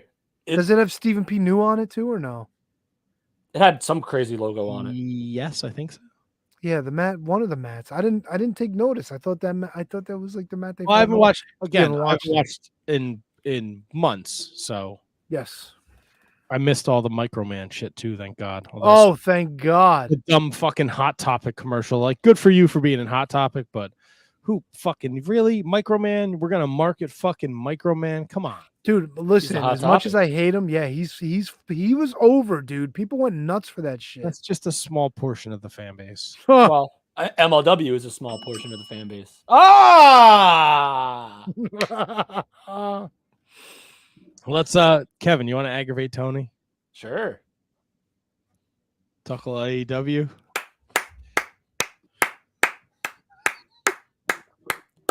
Tony, you know who's coming back next week? Oh, the Painmaker. I was gonna say Cares. The Painmaker's back, Tony. Good for him. Do you know what that is? Do you even know what that is? Yeah, it's Fat Jericho. Hey, come on now. Come on, dude. He was gross as the Painmaker. Painmaker. He was, dude. Look, I like Chris Jericho as much as anybody, but my God, he was large. He's a Painmaker, Heartbreaker, Shoemaker. Won't you make my shoes for free? Fyter Fest week 1. I thought it was a stellar show, and you don't have to dive into every no. everything that took place. I think the really really exciting stuff was Moxley beating Takeshita? Takeshita. Take a shitter. Yeah, I don't know how to stealing my jokes Wednesday. And then the fucking tag match. Well, yeah, I mean, so Matt, what are your thoughts on the tag belts changing hands again? I'm not Wait, time out. Who was in the triple threat match with Luchasaurus and the Young Bucks? What about what? When the Young Bucks won the titles, wasn't that a triple threat match or no? Probably was it FTR? No. Was it Hobbs and Starks? No. Well, this match on AEW was Hobbs and Starks. No, but Tony's talking about. I'm talking about when Young Bucks won the titles. I know what you're talking about. It was Don't tell me, Matt. I'm trying to figure it out myself right now. It was Young Bucks, Jungle, Jurassic Express, and was it? No, that's it. It was just the Young Bucks and Jurassic Express. Supposed to be the Hardy Boys, but Jeff got fucking nabbed. So I wonder if if it was always the plan for Jungle Boy and Luchasaurus to lose to the Hardys. Maybe that's why they lost to the Young Bucks to keep it moving, to get to kind of like, the people who were supposed to get the belts didn't, but to keep the story moving with Christian. You know what I'm saying? Like maybe the Young Bucks were like an unintended consequence of the situation. Maybe. Right, like we were gonna give the Hardy Boys that moment in that match. Yeah, and then maybe like it wasn't gonna be that whatchamacallit, that Keith Lee and what's his name, Swerve, were not gonna win the belts for a while because they were gonna be on the Hardys for a little bit. You know what I'm saying? Yeah, and then maybe they would continue to tease the dissension between Swerve and Keith. Maybe they were never planning on giving them the belts, and they just called an audible and said, "Hey, let's not have them feud, and let's just keep them together and win the belts." I'm surprised they didn't go with Hobbs and Starks, to be honest with you. I've been hearing a lot of good things about Willie Hobbs, that he's been coming along like huge. It is weird that they went with the Bucks and not another heel team. Because like if the plan was I know the plan wasn't to have him on the Bucks initially. So we're speculating on that. We have no idea. But so if the plan was to put them on the Bucks, why wouldn't they? And they wanted to get them off the Bucks in a triple threat match. Why wouldn't they move them to another heel tag team? Unless we're going with the plan that it was for the Hardys to win, so you wanted another babyface team to have them. You know what I'm saying? Mm-hmm. So I never thought that Swerve and I didn't think we'd see a title change to begin with, but I got no issue with it either. If your titles are, I don't mind changing belts all the time if it means that they're competitive matches and the belts actually mean something. Well, the Bucks had the title for 4 weeks with 0 successful title defenses, but this match was fucking nuts, man. It was so fucking good. Yeah, it was bonkers. I know Tony's not the biggest AEW guy, but I don't know how that's possible. Different strokes for different folks, bro. No, I get it, but I understand if you don't like WWE, but if you don't like WWE, then yeah, but his alternative is NWA and MLW. It's like a 45-minute show. I think that's part of it. I can't speak for Tony. Tony, you have a voice, so please, anytime you want to cut me off. No, you're fine. I'll cut you off if you're wrong. I think that's part of it. I think it's easier to find 45 minutes to watch a show than 3 hours to stay with your finger on the pulse of AEW every week. I just think if Tony, can I ask you what? By the way, I just want to let you know, I just pulled up because I have the DVR going. Monday Night Raw's first hour is listed as TV PG. So there you go. Okay. Just as a breaking. No, I'm sorry, that's good. That's good. So you should have said still the same, right? Still the same. All right, so Tony, back to my original question. What is it about? I'm not saying it's perfect. I'm not saying it's even super awesome. But what about it disgusts you that you won't even give it the time of day? It's probably the same thing that I don't watch Raw for. There's just a lot of it that I don't care for. There's a lot of it was just nonsensical to me. A lot of it, I don't know. So a good match isn't enough to bring you in, as opposed to you need stuff to actually legit make sense 99.9% of the time. No, but and I didn't mean that sound that condescending. No, and not taking it all, but there's stuff that I'll watch from WWE. If I hear it's a good match, and I've watched stuff from AEW that I think is a good match that I've heard scuttlebutt about, but I don't know, man. Like 6-on-6 in a fucking cage with the same guys again with Jericho. Like I don't give a shit, you know. Stuff with the Young Bucks, I don't care. Moxley, like it's just not my thing. It's just not. There's a lot in WWE that's not my thing, you know. So look, I like watching MLW, and I tell you guys when it's dog shit. I tell you guys it's dog shit. You sure do. But I think I like the MLW because, like Matt said, it's 45 minutes to an hour. I could watch it. I can come back to it. I could stop it in between matches. Same thing with the NWA. You know, like I don't have to watch it on Tuesday at 6:05. I've got it on Fight TV. I can pull it up. I can pull it up on YouTube.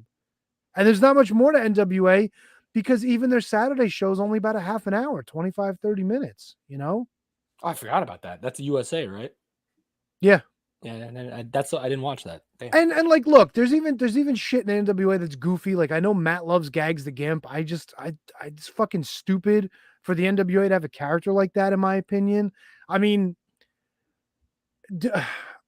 I don't really care for it, but it's just kind of there. But there's a lot of other stuff, dude. Like even the guys that are on every week that are job guys, like I find myself liking them a lot because they're talented dudes, you know? And the stories are easy to digest. It's like simple. It's like good evil. I can't fucking stand Velvet Sky. I'll fucking shit on her like I shit on her all over this past week because I thought she was fucking insufferable. But there's a lot of good shit going on there, man. Like I could wrap my head around the stuff with Trevor Murdoch and the Pope and, you know, like, and Tom Latimer wanting a shot and fucking Tim Storm. Holy shit, old man Tim Storm gets a fucking shot at, you know, and maybe getting the title once again. Like, to me, that's got me wrapped up. That's like my interest. That kind of, you know, like works for me. Hey. JJ Rogue says, good match is subjective. It is personal taste. Of course. Yeah. Of course it is. So, I thought the tag match was great. Triple threat. Definitely, Tony, if you like, it's very PWG style. I don't know if you're a PWG fan. A lot of falsies, a lot of action. I don't know if that's your cup of tea. And I've really enjoyed I like Gresham and Moriarty from Friday night. Yeah, and I didn't even realize that I didn't watch Rampage last week, and I guess I've been under a rock. I didn't realize that Gresham was in Tully Blanchard Enterprises. Yes, he turned on Moriarty 2 weeks ago. Oh, was it 2 weeks ago? Well, yeah, 2 weeks ago. Well, the clip was they didn't give like a date for when it was. Okay. I didn't realize that Gresham is a part of that because the Rampage is tough to catch.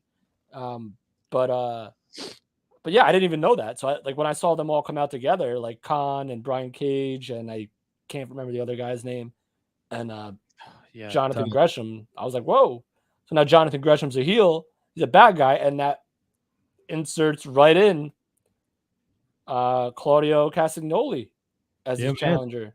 We got picks this weekend. Yeah, baby. I was going to ask you, how is it that they're having a Ring of Honor pay-per-view where they really haven't done shit with Ring of Honor since the last pay-per-view? No, they have.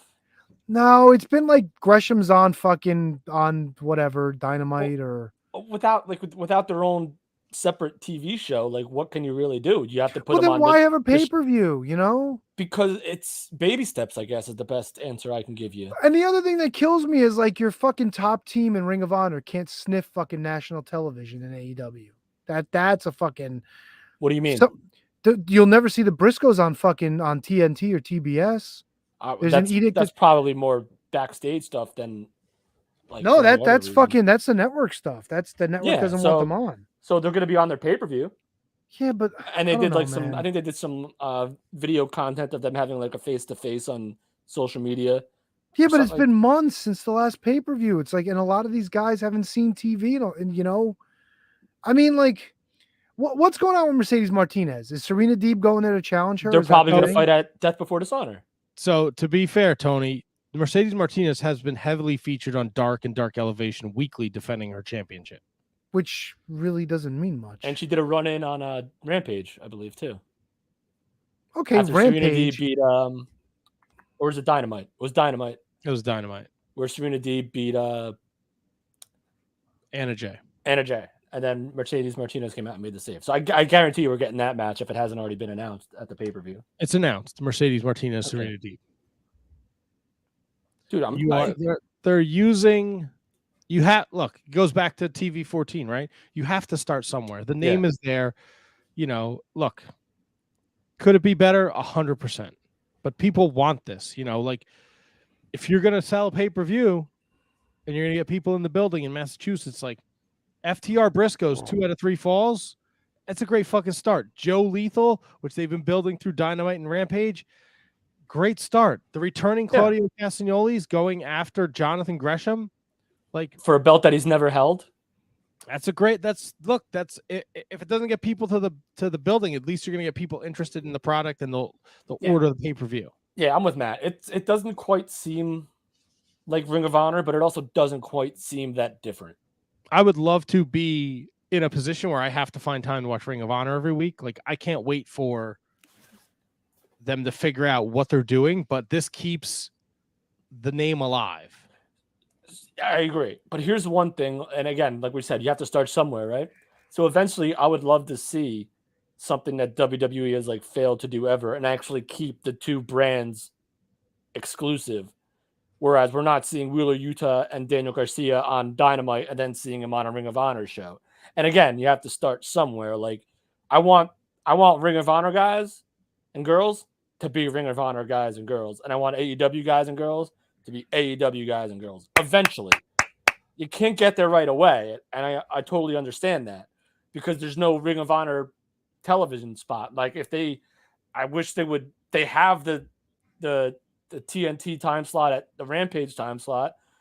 But again, that's a whole lot of network stuff that you'd probably have to shill to say, hey, we want to change this from AEW, a proven 2-year commodity, to a Ring of Honor. That's easier said than done, I imagine.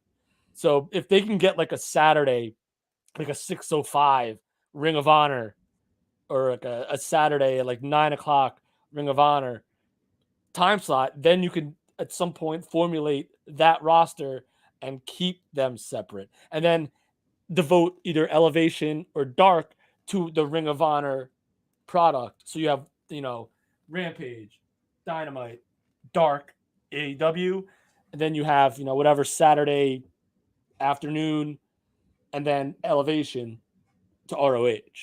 That's to me, that's the ideal situation. Again, a whole lot easier said than done. Of course, yeah. The logistics are probably a nightmare, but yeah, we've talked about this ad nauseum. Like, it's live TV. Some of these talents are not at the level that we're used to, and that's no disrespect, but they're not working 5 house shows and then going to TV. So they're not in a position to take, like, you can't take Daniel Garcia off TV. You can't take Wheeler Yuta off TV. Right. Like, they need to get their reps in where they can. I'm 100% with you though, Kevin. When this split comes, they need to keep it almost like territorial. Like if FTR is the Ring of Honor Tag Team Champions, they stay there until they lose, and then they don't show up in AEW for a couple months. Right. And so I guess I'm kind of conflicted now on this because, like, I guess, like, it would be really, really naive of me to think that, like, in the entire, like, future of both companies, like, we're not going to see somebody jump from one to the other.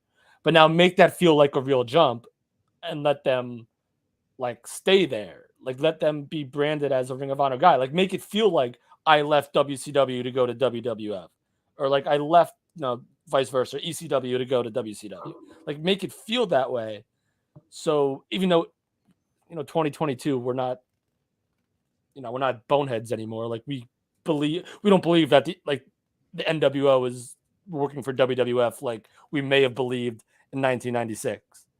Like, so I almost kind of like, I'm cutting off my nose to spite my face in this one. Like, I want them to be separate, but you're also way too naive to, like, not think that keeping FTR or keeping CM Punk or Bryan Danielson in ROH only is a good business model.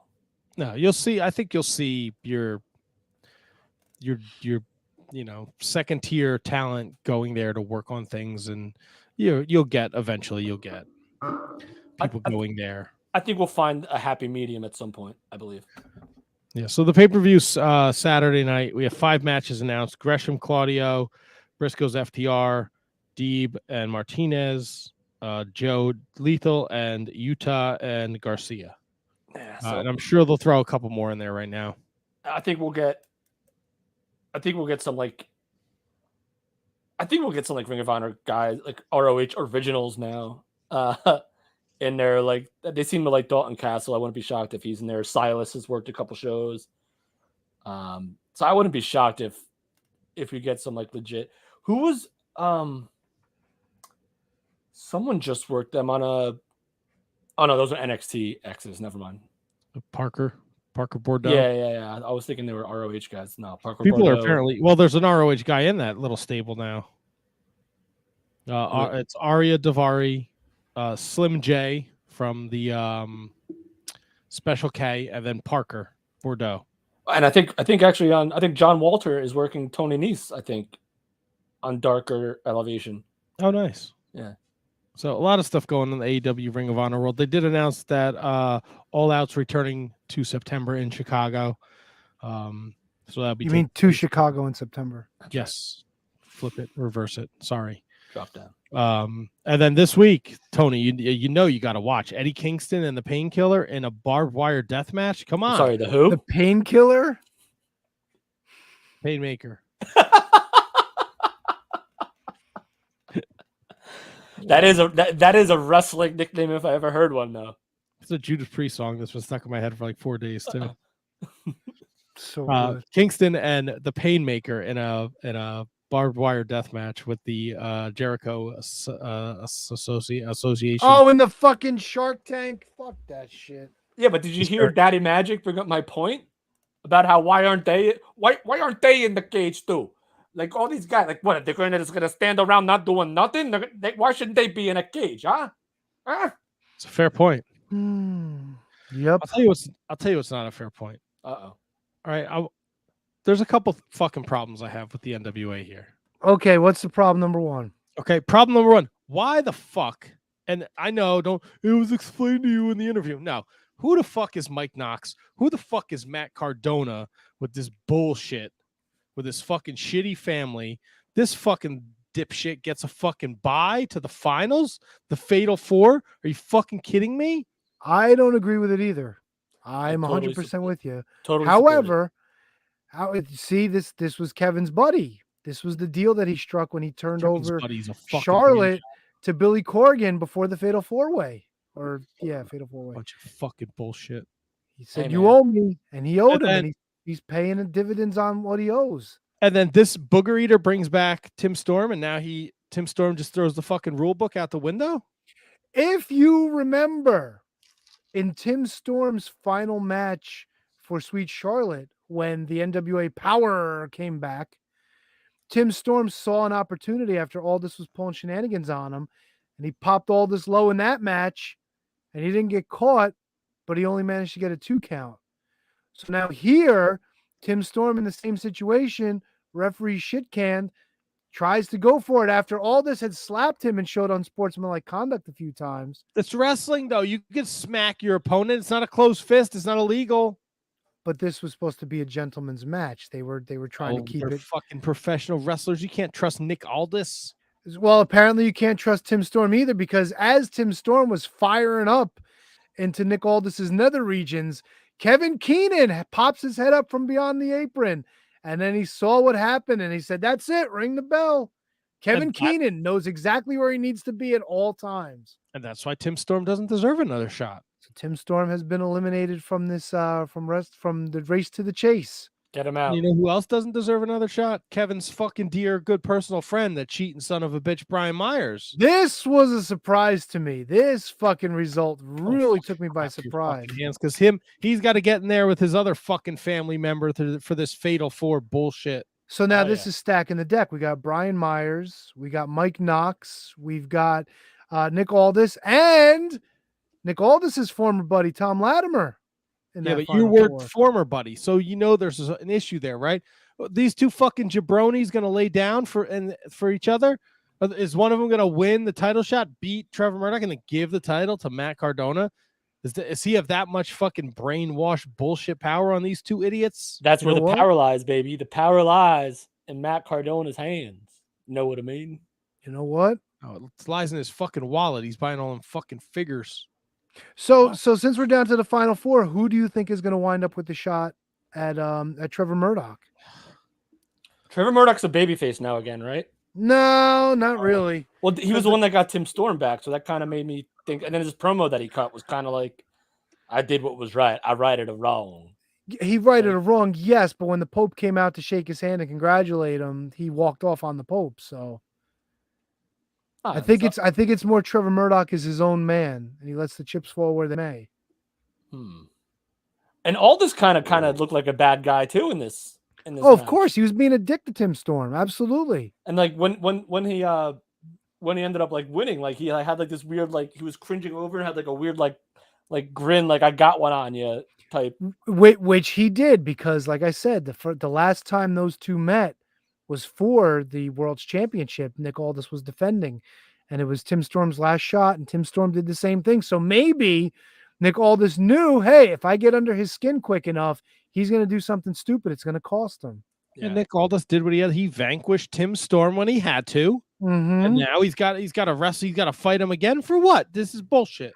So I'm glad Nick Aldis won. I'm glad fucking shithead gym teacher fucking got cocky, thought he could put one over on everybody and punch somebody in the balls, and he got caught.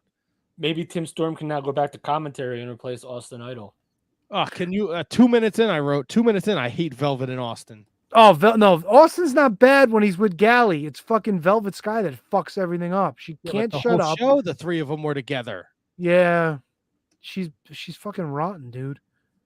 They were doing a little gimmick for a while where she wasn't doing commentary anymore, and she was relegated to doing interviews like Mae Valentine in the back, and she wasn't happy about it. Didn't like Angelina Love come back too? Weren't they actually teaming for a while? No, they didn't team, but they kept calling each other bestie. And then Angelina Love had a match against somebody, and she got counted out. I think maybe it was Genocide. I don't know.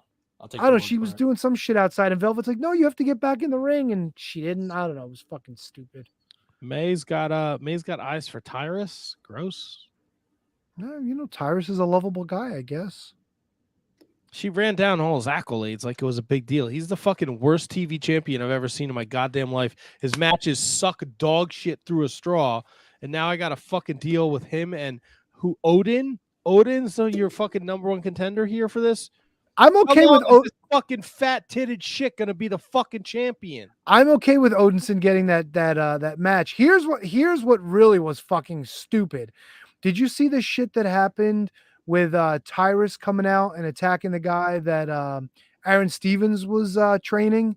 No, I didn't see that. It's been a while since I watched the NWA. Okay, so it might have been on Power. So they had this backstage footage. They were interviewing this guy's mother for whatever reason. I forget what the fucking kid's name was. And she's like, "Oh, my son's here, and I'm so glad he's with the NWA." And she was terrible. It gets worse. So Tyrus and Black G's see what's going on at ringside, and Black G's like, "Yo, he was talking shit about you." So then Tyrus gets in, gives him a choke slam. His mother runs in to save him. "Stop beating up on my boy," and it was fucking garbage. Like they fucking like powdered to this kid's mother. And then Aaron Stevens is like, "Hi, I'm Aaron Stevens." She's like, "Yeah, I know who you are. My son needs help. Can you please go get him help?" It was fucking terrible. It was terrible. I hate when they try to do shit like this. No redeeming value. And I still don't know this kid's name. It's not like it's going to fucking matter. Where is Mims to save us from this nonsense? That's what I want to know. Big strong Mims. That's right. Matt had a sneeze. It's going away. It's going away. It's going away. It's going away. It's going away. It's going away. No, it's going. And he muted too, you dick. Yeah, I'm a professional. That's right. I did enjoy Allison Kay and Kylan King too. I was surprised to see Kylan King get a win, but I like the story they're telling there with her being the gatekeeper to Camille. But because Bully Ray heavily involved in the show too, mentioned many times. But I like it. Yeah, fun show. I enjoyed it.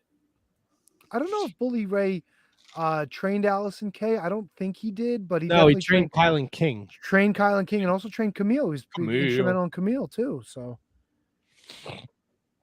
Oh, excuse me. I got a lot of boogers last week on the show. I don't know if you guys listened. Oh, are we going to call them Murdochs? Oh, there he is. A little news and notes before we take a break, because it is sad news. Word going around on the interwebs today, thanks to Mike Tenay, was that Cindy Heenan, the wife of Bobby the Brain, passed away today. Saw that. So rest in peace to Cindy Heenan. I don't know. I didn't see anything that they disclosed if she was sick or had anything going on. But here's something interesting that I never knew. There was a vignette that I do remember when I was younger, where Bobby Heenan and Gorilla Monsoon, I think, were at the zoo, and a woman and a very young girl came up to them, and he was kind of telling them to get lost, and the little girl stomped on his foot and called him Weasel. That was Cindy and his daughter. How Makes crazy sense. is that? That's fucking awesome. Makes sense. Makes all the sense in the world. Yeah, but the things that you don't know when you see it, and then you go back later on, you're like, oh my God, no shit, yeah? I mean, I never knew who Cindy Heenan was anyway, so it's not like no, but still, it's not like I would ever know her. I wouldn't be able to pick her out of a lineup. No, for sure. But I thought it was kind of cool that I think it was RD from WrestleCrap who actually posted that. So yeah, it was kind of cool to see that, as long as Heenan was in, he got his wife and his young daughter involved as well, Right. which was a cool moment. No, it's definitely cool. And I saw Tanay's tweet, so that was a nice little heartfelt deal. Apparently, as any husband and wife would, they adored each other. So, R.I.P. Well, it's nice to see that Bobby Heenan got along with one of the commentators from WCW, not named Shivani, but no, they got along. They kind of had a rough spat at the end, didn't they? No, I thought Tony always says that he loved working with Bobby. Oh no, he did, but that doesn't mean they really got along. I think Heenan kind of didn't like him for what I think he blew Heenan off for something, and it never sat right with Heenan or some shit like that. There was some little beef that they had between them, but rest in peace, Cindy Heenan. I call shenanigans. Oh boy. There So you go. Matt, you want to tell people what's going on with our Patreons, or is this a good time? Do I ever? You want to play the commercials? No, back after this? let's not play the fucking commercials. All right. If you want to support the Shining Wizards Wrestling Podcast and the Shining Wizards Network, go over to shiningwizardsnetwork.com, home to a variety of great shows.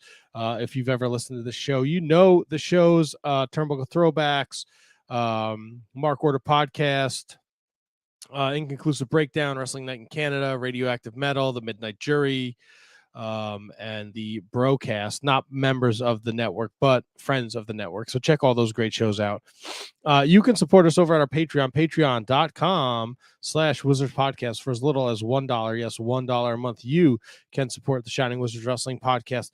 $1 gets you a shout out every week on this podcast. $3 a month, you get access to our bonus content, watch alongs, profiles, pay-per-view reviews, and the crossword puzzles, so much more.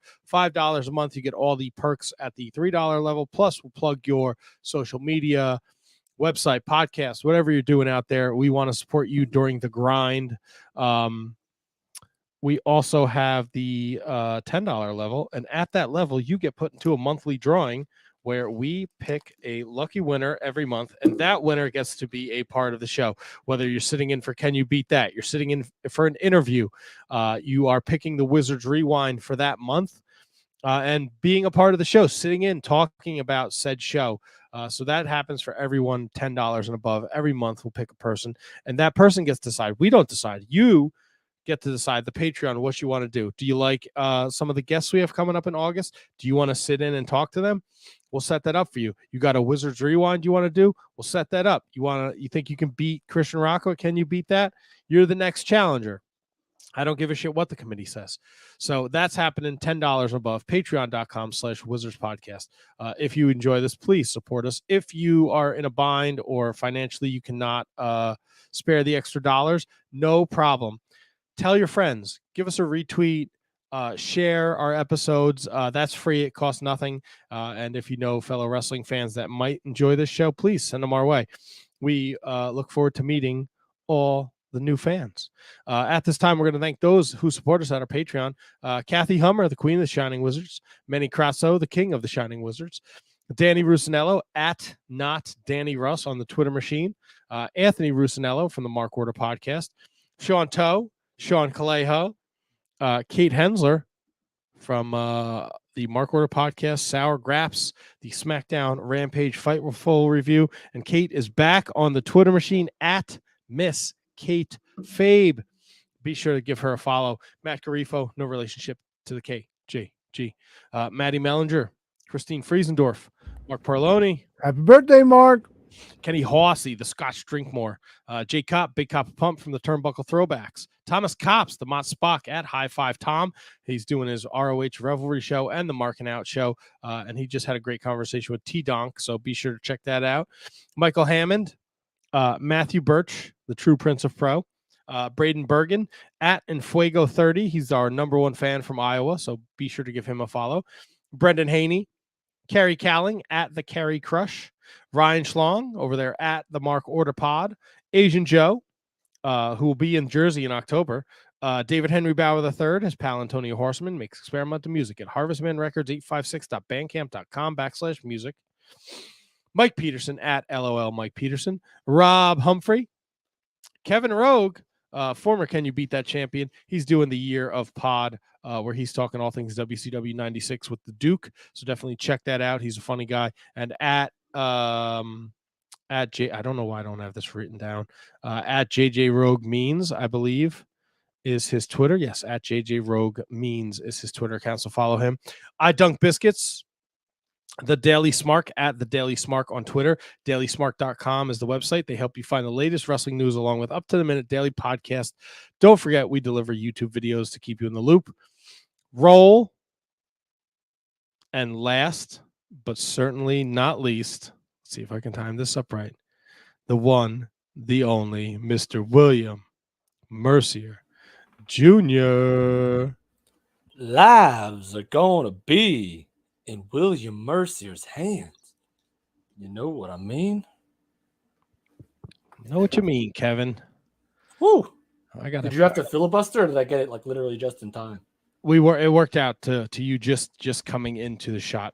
I got to take a leak, guys, real fast. Oh, I would like to grab a drink. I didn't get to get up, so. No, I'm happy for you. You deserve it. Let me grab a drink. I do want to touch on Impact and New Japan before we do our rewind. Nothing super deep, though, so let me leak. You guys filibuster for a minute. I'll be right back. Tony, what are you chewing on there? I heard Matt has that problem. He can't go super deep. I'm actually eating Famous Anus cookies. What'd you say? One more time? Famous Anus. Did you do that on purpose? Yeah, Famous. I don't think you did. Anus. I don't think you did. That's an N. Famous Anus. That's an M. No, it's not. It is. No. Actually, quite delicious. I do enjoy a Famous Anus once in a while. I don't understand why you say the things that you say sometimes. Anus? Anus? Anus. Anus. It's a noose day. Yes, it is. Boom. Boom. Wow, this is the worst filibuster of all time. This is like historically bad. Wait, what's the name of their trombone? What the fuck do they call the trombone? It's not Phyllis, is it? What the hell's the name? No, God, I don't remember. And I played the trombone. Was it rusty? Nope. Well, the one I'm looking at over there is pretty rusty. Oh, boo. Because I have like 6 of them. That's pretty good. 6 rusty trombones? No. One. I can only see the one. One rusty trombone. What is that? The 12 Days of Christmas? Yeah. Play that rusty trombone, Kevin. Rusty trombone. You know what? I'm so old, I forgot what that even means in like dirty talk. What, rusty trombone? I don't want to know. Yeah, you do. Don't tell me. Nope. I'm sure I knew at one point, but I honestly don't remember what it is. And I'm okay with that. I'm totally okay with that. You ever see oh God, you ever see Full Metal Jacket? Podcast. You ever see Full Metal Jacket? Yes, but not since like high school, maybe. They talk about a reach around. Get you in the right frame of mind for. I don't even know what really that. Well, I guess I know what that is. I guess, but I don't know what it means in terms of the RT. Really? No, I don't know, and I don't want to know, and I don't want to. Wow. If you're in the chat, could you tell Kevin what a rusty trombone is? I'm gonna take this off the screen. And I'm gonna go to Twitter. There you go. Oh boy. That's how I roll. Roll. Don't need to know. Don't care. Don't care. Good God. What'd you have for dinner tonight? Anything good? Pizza. From where? Master Pizza? Yeah. There's a place in Livingston and a place in the Valley by Dillon's. Oh, nice. They're Yeah, good so stuff. it was leftover pizza. I just had to reheat it. Oh. No sausage and mushroom, but then we have like deli cold cuts, so I just loaded up with like ham, salami, pepperoni. Really? Oh yeah. Look at you being fancy with the leftovers. I watch a lot of Food Network. I watch a lot of Chopped. I watch a lot of, Guys Grocery Games. I watch a lot of Food Paradise, Delicious Destinations, No Reservations. You know I what watch it all. what we were watching the other night over dinner? Oh, do tell. I've never actually sat down and watched it before, but Beat Bobby Flay is such a fucking fun show. I'm just getting into that now because it's at the end of the day, I watch Chopped because it's a cooking competition show and I enjoy it.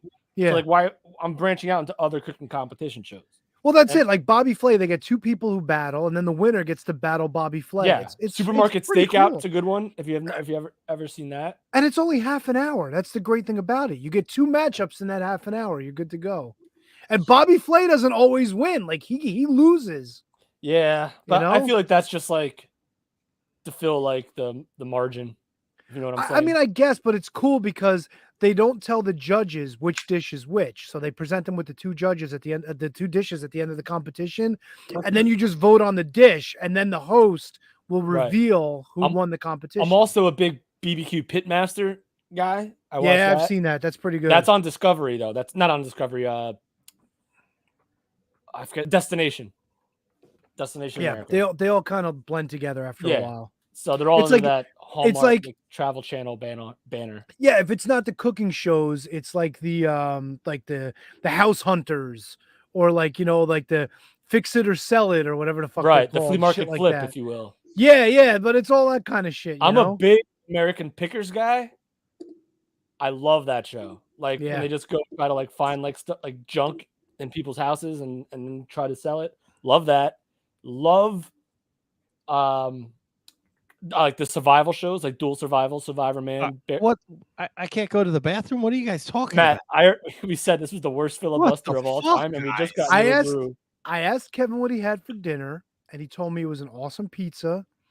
And then he started telling me that he was getting his ideas from like Guys Grocery Games and Pitmasters and all these other cooking shows, and that's kind of how it went to me. I'm not gonna lie, we struggled once you left. I start pissing my pants like JR. You could have talked about wrestling. I did mention it was. I wanted to ask Kevin about Impact, and as soon as you were getting your fat ass up, you were like, "I want to talk about Impact." Well, guess can't talk to Kevin about Impact. You could have talked to Kevin about Impact. I watched it, so I could have jumped right back in. Sorry, I don't get to take a pee break because I have to read the Patreons. We have outdated fucking commercials that the fucking hand jobs from the other shows on the network don't bother to send us. I'm sorry if talking about guys like Guy Fieri offends you so highly. You would think the fucking pizza conversation's right in your wheelhouse. No, the last thing no, I wanna do is apparently talk you about do a pizza. pizza too much during the day. Jesus, dude, relax. God damn it. You fucking, we got to talk about your bathroom for 40 minutes. Now you want to talk about fucking Food Network. Don't complain to me when it's almost 10 o'clock. Yeah, and you weren't having fun fucking back and forth playing liners for 20 minutes either. That was okay, right? I never said it's wrestling related. Makes a good point, Tony. Huh?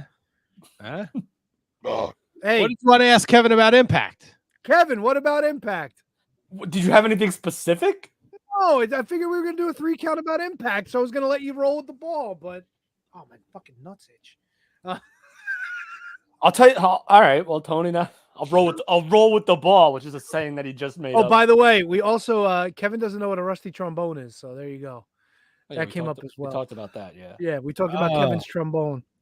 Yeah, you should ask for one.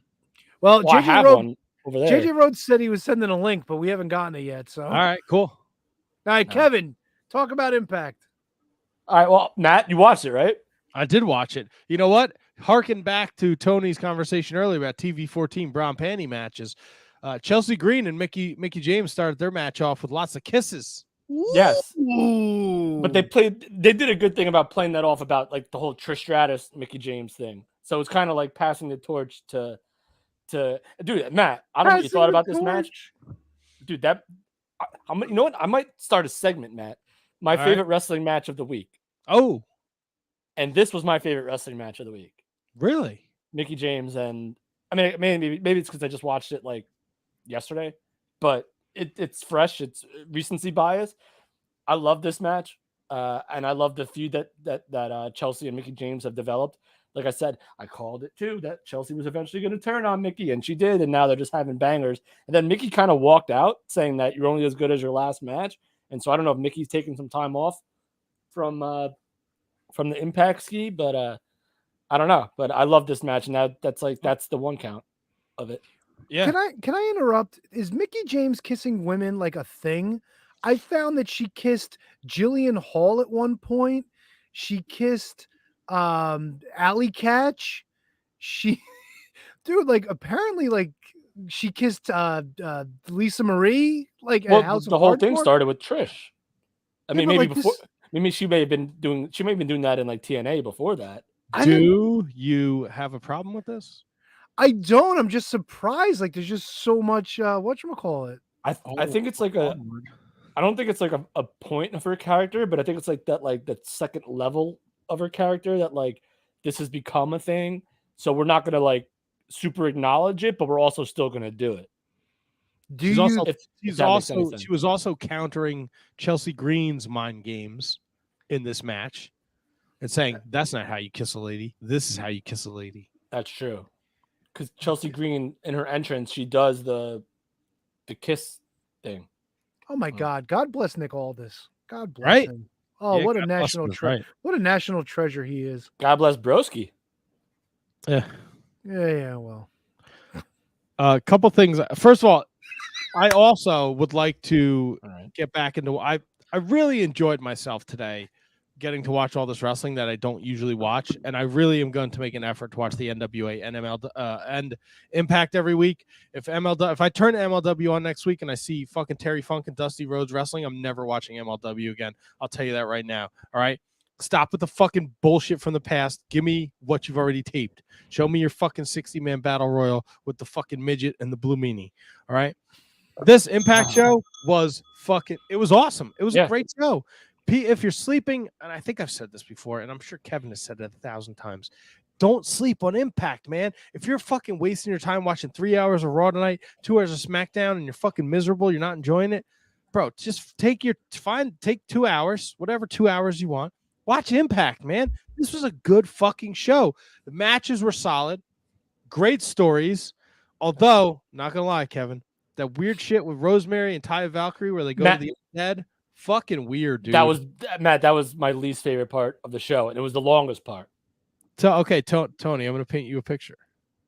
It was bad. Tony. Rosemary wants to go find Havoc. She's gone to I wrote it down here. To the undead realm. Undead realm, right?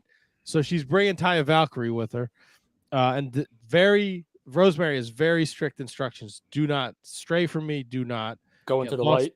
Don't go to the light. Don't do anything.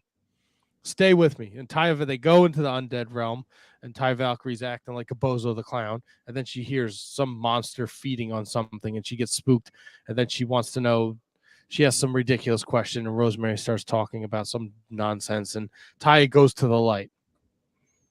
She finds Havoc. No, but she doesn't find Havoc. We don't find out that it's not Havoc yet, Kevin, because then Rosemary follows into the light. And then Rosemary and then she touches Havoc, and Havoc turns around, and Taya Valkyrie's like, "Oh, good, now we're all here." And she says, "Meet my friend, Jessica." Yeah, so it's not Havoc. Not Havoc. Well, I mean, it's the same person, but yeah, but it's just. And then that's how we end it. And it's just like, is this a Joseph Parker thing? It might be. Well, now we're gonna get Jessica, and she's normal. Maybe. Oh God, Tony, I think you froze. I'm frozen. No, he's back now. There. But yeah, Matt, this would have been cool if it was like I get the attempt, but like, dude, it was all in front of like a blatantly obvious green screen. Like that's it. Like you're like we're so, like it was like a 1980s like Land of the Lost like TV show where it just looks so cheesy and not what Impact used to do with like the Hardys or with like the other stuff, like even like the Fun House, whatever that shit was, the House of Fun that they did. It was just like Wrestler's House. Yeah. It was just so bad, and it was so long. And Havoc, they did a good job in their roles, but it was just so brutal. I enjoyed the Violent by Design recap and the match and the aftermath. That we don't know if Violent by Design is on one page, and we're starting to see that Sabin and Shelley both have eyes for the Impact World Championship. And then they'll be fighting on Thursday night to see who fights Josh Alexander at Emergence. Yep.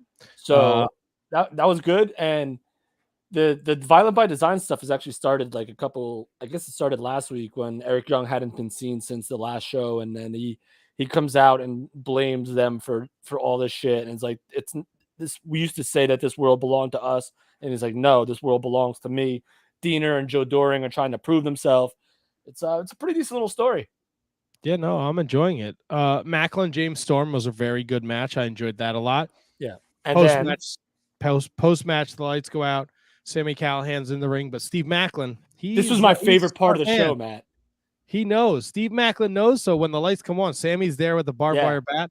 Macklin's on the ramp. He knows what's coming. Dude, I loved that so much because like I was expecting it to be Callahan, but I was also still expecting Macklin to be in the ring. And then once I saw that he wasn't, he's back up on the ramp. I was like, dude, this is awesome. I loved it. Oh boy. I'm going to throw this out there for you guys. We get a Impact throwback Ric Flair moment of the week. I skipped this. Lockdown 2010 looks fucking atrocious. I would love to watch this with you guys on Sunday. This is the main event. This is the Bischoff Hogan era, right? Yes, there is. It's fucking bad. It's so fucking bad. I skipped it. Masha squashes Tenille, which was surprising, actually. I think that's just I think Tenille's got one. Like I think Tenille's just happy with what. Her role there, maybe. I don't know. They're building Masha though. Yeah, which is great. And then there were who was Eddie Edwards' wife and Alicia Edwards and the other girl were at ringside too, I believe. I thought that wasn't Madison. Oh yeah, Madison and the other one, like the both Shaw. Yeah. Speedball. Mike Bailey cuts a promo. It's a good promo. But the dude creeps me the fuck out. With his teeth? Yeah. Yeah. I'm like, what the fuck is wrong with this guy? Dude, I've been saying it for weeks. He's got the whitest teeth I've ever seen in my life. And it's like not even normal. His cadence really bothered me. And I know he's from Canada. It was just fucking weird. Yeah, I'm with you. And then the main event, Honor No More defeats the Bullet Club. This surprised me. I thought this was great. Heath attacks Vincent beforehand. Which I guess they're going with a Heath Rogue trying to take out Honor Club. Yeah. As a TNA guy or an Impact guy. Carl rocking that Never Openweight Championship was cool. Nonstop action. Maria hits a low blow on Gallows while they're going for the Magic Killer. Then everyone hits their finisher on Gallows, and Taven finishes it with it's a frog splash. They call it like purple Euphoria or something. Here's one thing I noticed, and I want to ask both of you this. I was watching the crowd a lot of wrestling shirts, not a lot of Impact shirts, though. Is that a problem? No, because I think most of these people are probably wrestling fans that came to an Impact show and not necessarily Impact fans that came to an Impact show, if that makes sense. Like, and also, like, who knows? Well, like Shop Impact is a thing, I guess. But I don't know if Impact has lots of like cool looking t-shirts. I don't know if are they like the same way as AEW is? Like, no, they don't even put out near the amount of volume. But I mean, are they associated with pro wrestling tees? Like AEW is essentially AEW is pro wrestling tees. Like Shop AEW is pro wrestling tees. I think they have a store on. Like, and look, it was only the fans I could see. It wasn't like, but there was a dude by the entrance. He had a Seth freaking Rollins shirt on, and in the front row there were like 3 kids that had the Bloodline T-shirt on. So yeah, so that's to my point where they're probably wrestling fans because this was on the road. This wasn't like in like this. I think this was in Atlanta. I want to say. Yes, it was at what's where they do at Center Stage. Okay, all right. So yeah, so this is probably wrestling fans that went to see Impact as opposed to maybe diehard Impact fans that went. Why to see wouldn't you Impact. like bring them T-shirts though? What do you mean bring them? Like, why wouldn't Impact bring them like fucking Impact T-shirts Just to give away to wear? Yes. That dude on the ramp in the Seth freaking Rollins shirt was in every fucking shot all night, and he's there for all the tapings. Right? If he was there for the whole set of tapings, he's in every fucking shot because they shoot it with the hard cam is across from the ramp, and he was standing. He was in like the 5th row. He stood the whole fucking time. I mean, you think it's a situation where they're hoping like WWE fans will tune in and go like, "Hey, this guy's a WWE fan and he's here watching Impact. Maybe I should watch Impact." I think that's a bit of a reach. I just think it's like, why are we going to give away? Why are we going to give away stuff for free here right now? I mean, you're essentially giving away free advertisement for WWE. Are you? I mean, it just takes one person to Google Seth freaking Rollins. I mean, if you're watching Impact Wrestling, you already know who Seth Rollins But is. you can't assume that because there's Of course people you that can. watch You the can't W- assume the other way around. But you could 100% assume that if you're watching Impact Wrestling, you've already watched WWE your entire life. I think that's completely opposite. I don't think you can assume that there. I bet you there's look, we've talked to people. Gino Gotts never watched WCW in his whole fucking life. Different time, different day, different. Yeah, but why is it you don't like the WWE? You watch Impact. Why Because do you have to watch anything it's else? a lot easier to find. It's a lot harder to find Impact Wrestling than it is to find WCW. For you, it's harder to find Impact Wrestling. Well, for Gino Gotts, who lived in New Jersey his whole entire life, it's just as accessible as it is for me. Right. So look, there's probably people who watched during the Spike era when it was on Spike TV, and they just stuck with it. I'm not saying it's their whole fan base, but I'm sure there's people out there like that. Of course, there's always. I don't think it's enough to move any sort of needle or anything. You can't like that. assume that everybody that's watching wrestling is watching WWE. I think that it's a good, educated guess. But you can't assume.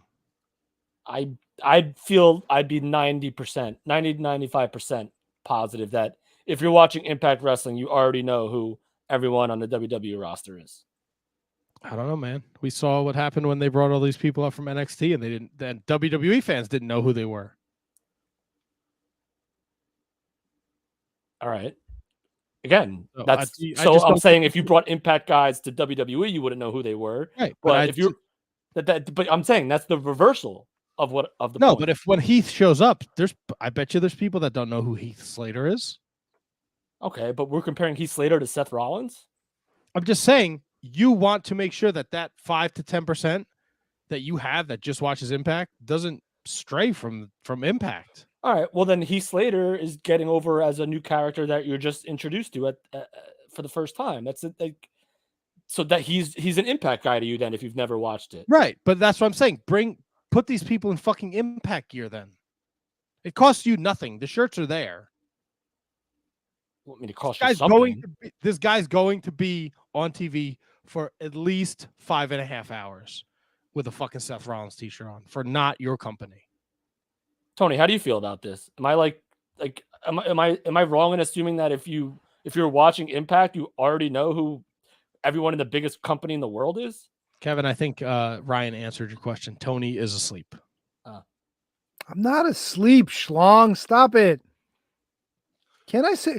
I don't understand why it's such a big deal if I sit back and just take in what you guys are conversing about. I just wanted to get your opinion on it. No, it's not you. It was just a because I general think thing. you're the only one that has the ability to sit all the way back. That's 'Cause probably I got I'm in like a picnic chair here. All right, folding chair. I guess that's fair. I do it, but I also move my mic. So when I do this, like my mic is back here. Well, Ryan, if you're curious, like one eye is already closed, so I mean, it doesn't take much for the other one to close. Sleep with one eye open. What? Ryan Why is Schlong it says closed? eyes were closed. Well, Ryan Schlong don't know. Go back and watch the video. Maybe he's watching it on the big screen. Maybe streaming it to a smart TV. All right, so my main point is that I don't think seeing people wearing WWE shirts at your show is going to affect anything. I don't think it's 90 to 95% that Kevin thinks, but I do think that a large majority of people who are watching Impact are familiar with the WWE. Yeah, Impact is product the show that you seek out when you want to watch wrestling because WWE is not on or AEW is not on. I think that's a fair assessment. I don't think it's as high as he said, but I do think that's a fair assessment.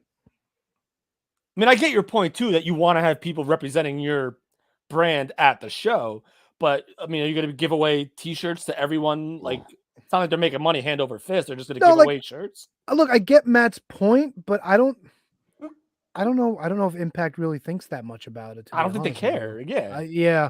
Honestly, I mean, I may be overthinking it, but I couldn't. It was annoying me the whole time I was watching. But I mean, if you tune into MLW, like there's shirts from everywhere, all over MLW. I don't give a shit about fucking MLW. Well, there you go. What? They fucking spent all their money to bring in a fucking tiny person. You think I give a shit? The tiny person against the Sandman? I don't care. Now you see, JJ agrees with you. He says, "Get the guy a shirt." I'm with you, T squared. But I agree with Kevin. I just don't think that Impact gives a shit. Yeah, it's to me, it's like if that's what you're focusing on, then what are you laughing about? What fucking happened off camera? So why is T squared? What's T squared? Matt with 2 T's, T squared. That's a reach. No, it's not. Kevin, you have the memory of a goldfish. Remember that was the gimmick? Oh my God! Something just came out of the light. My God! Why is God? Maybe it was Havoc. Maybe it was Taya. Oh dude. my God! Don't go to the light, Matt. Don't go to the light. What the hell is that? So Nelly has a propensity to open our double doors up here. She will just push them open because she has to. So we have to use a small, tiny bungee cord to keep the doors from opening. Because if she opens them and then Muda comes up here, then we have another situation where she gets a scratch on the eye and it costs me a lot of money and it's a pain in the ass. So Rhiannon was up here before, and when she left, she bungeed the outside of the door. So when I got up to take a pee and go get another drink, I went to push the doors open, and guess what? The doors flew back and hit me in the face. Oh, because they were bungeed out here. Well, Rhiannon just came upstairs to go inside. I bungeed them on the other side because I didn't want her opening the doors. Nelly, not my wife. I didn't want Nelly opening the doors while I was doing the podcast. Right on cue. Holy shit. So she just came up here and tried to open the doors, and she had to. But she didn't hit herself. How did the light go on? She maybe ran and put the light on in the bathroom. I have no idea. Okay, but anyway, back to this. Impact doesn't even supply their talent with their own shirts. Boom. Okay, it was just bothering me. All right. I was looking at things from like a bigger picture, you know. Sure, I get it. Find a podcast like the Shining Wizards, and we'll send you fucking shirts, and you can hand them out to people. It's better than wearing WWE stuff. Well, yeah, get Russ on the line. See if he wants some shirts. He's your boy, Ross. Whatever. That guy's a handy. Speaking of handies, what about New Japan? New Japan. Oh, real quick, because I know we got our rewind, and that's going to be a lot of fun. But the G1 started. It started Saturday. So we're doing it's a different concept. It's 4 blocks of 7.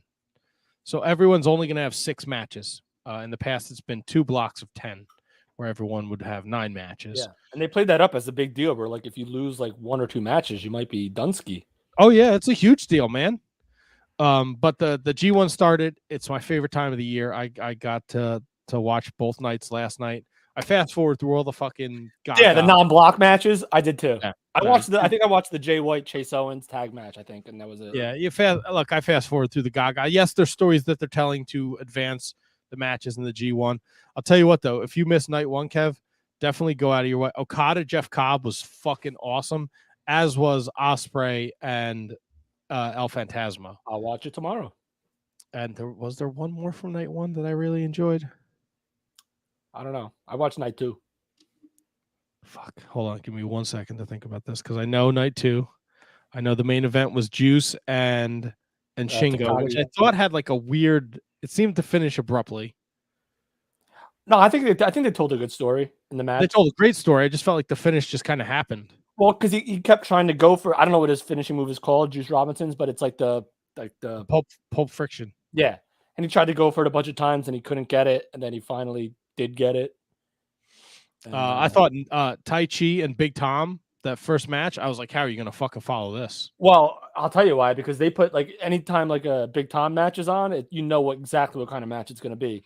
And they even kind of, did you watch I watched the English version of the commentary, obviously. Yes, of course, always. So they said this match is good. They set the table, Kevin Kelly and Chris Carlton. They set the table saying this is going to be as physical of a match as you've ever seen. And it was. And there was a lot of like strong style, like sumo type shit. And it was just, I don't necessarily like all Ishii's matches because it's just like, hey, punch me, then I'll punch you, then punch me, then I'll punch you, then I'll kick you, then you'll kick me, and we'll see who's tougher, and then someone's gonna get the upper hand eventually. But I agree, man. I don't know a whole lot about Tai Chi, and I didn't realize he was billed as like this big physical dude. But he went toe to toe with Ishii and won. So, I'm a big fan of Tai Chi. Like to me, like Ishii is like to me he's unbeatable unless your name is like Okada or Naito or maybe even like an Ospreay. Like I don't know enough about New Japan, but when I see Ishii, I'm like, oh, this guy's never losing. That's like, I think that's the fun of the G1. I remembered the rest of night 1 now. Hanare beat fucking Tanahashi. Tony, how do you feel about that? Fucking Hanamania. And no, not Hanamania, dipshit. Aaron Hanare from the United Empire, the young Australian kid. Oh, fuck that guy. He fucking beat Tanahashi. He beat Tanahashi. Big win for him. Big win. And Jay White beat Sonata. Ironically enough, I was watching with Rhiannon, and she saw Sonata put Jay White in the Paradise Lock, and she was like, that's not real. He can get out of that. I'm like, no, come on. I'll put you in the Paradise Lock. Yeah. That's what we'll call it. She wasn't having it. Yano beat the debuting Jonah with his chicanery. That was night 2, though. Yeah, that's night 2. Yeah, win's a win. Don't get caught. I watched that match. That was. I didn't know how to feel about that match, Matt. That's how the Yano matches are, man. I get it out of the way because I think they want to give Jonah the platform to shine and come off as the beast that they portrayed him as. But Yano is all gaga and nonsense. Right. And I'm not a big Yano guy. And when I was watching this match, like just on entrance alone, I was like, you know what? Jonah could win this thing. Like I was like really thinking that like he could win the whole thing. Like again, I have no idea what their storytelling or their booking is, or I don't watch New Japan strong in the States, so I don't know. But then like after the match, I was like, yeah, maybe not. Maybe he's just there to. Nah, the thing with the G1 is the way it's booked. It's round robin, so the wins count. They don't really. So like Hanare beating Tanahashi is huge, but that might be his only win of the tournament. Oh, and God, the same thing goes. Yeah, but that's just the way the booking is. And then post G1, they kind of you can put the United Empire against Chaos or whatever you want to do. Same thing with Yano. Yano always ekes out a win here and there. Like last year, Chase Owens beat Okada, I think, in the fucking G1. God, you gotta respect New Japan for stuff like that, because that would never happen. I mean, maybe like you wouldn't have maybe it was Tanahashi. I don't want to speak out of turn. Yeah, well, either way, Tamatanga beat Okada last year. All right, well, Tamatonga is a little bit more believable than Chase Owens. I guess. I mean, I don't know. Yeah, but you get like that's the we get. I mean, I don't know how they're going to do it with the 4 blocks, but as we get more into the tournament, they're going to play in the factor of the beating this guy took. Like Yeah, Kenta and Zack Sabre Jr. beat the dog shit out of each other. That was a phenomenal match. I really enjoyed that. I mean, that's a Zack Sabre Jr. match, like, right? That's like, and a Kenta match. Like, that's just like technical wrestling. Like, but then, Zack Sabre was loud as hell in that match, screaming, calling people, just slinging this insults and all that crap. Well, that's how they have to. They're still not allowed to vocally cheer in Japan.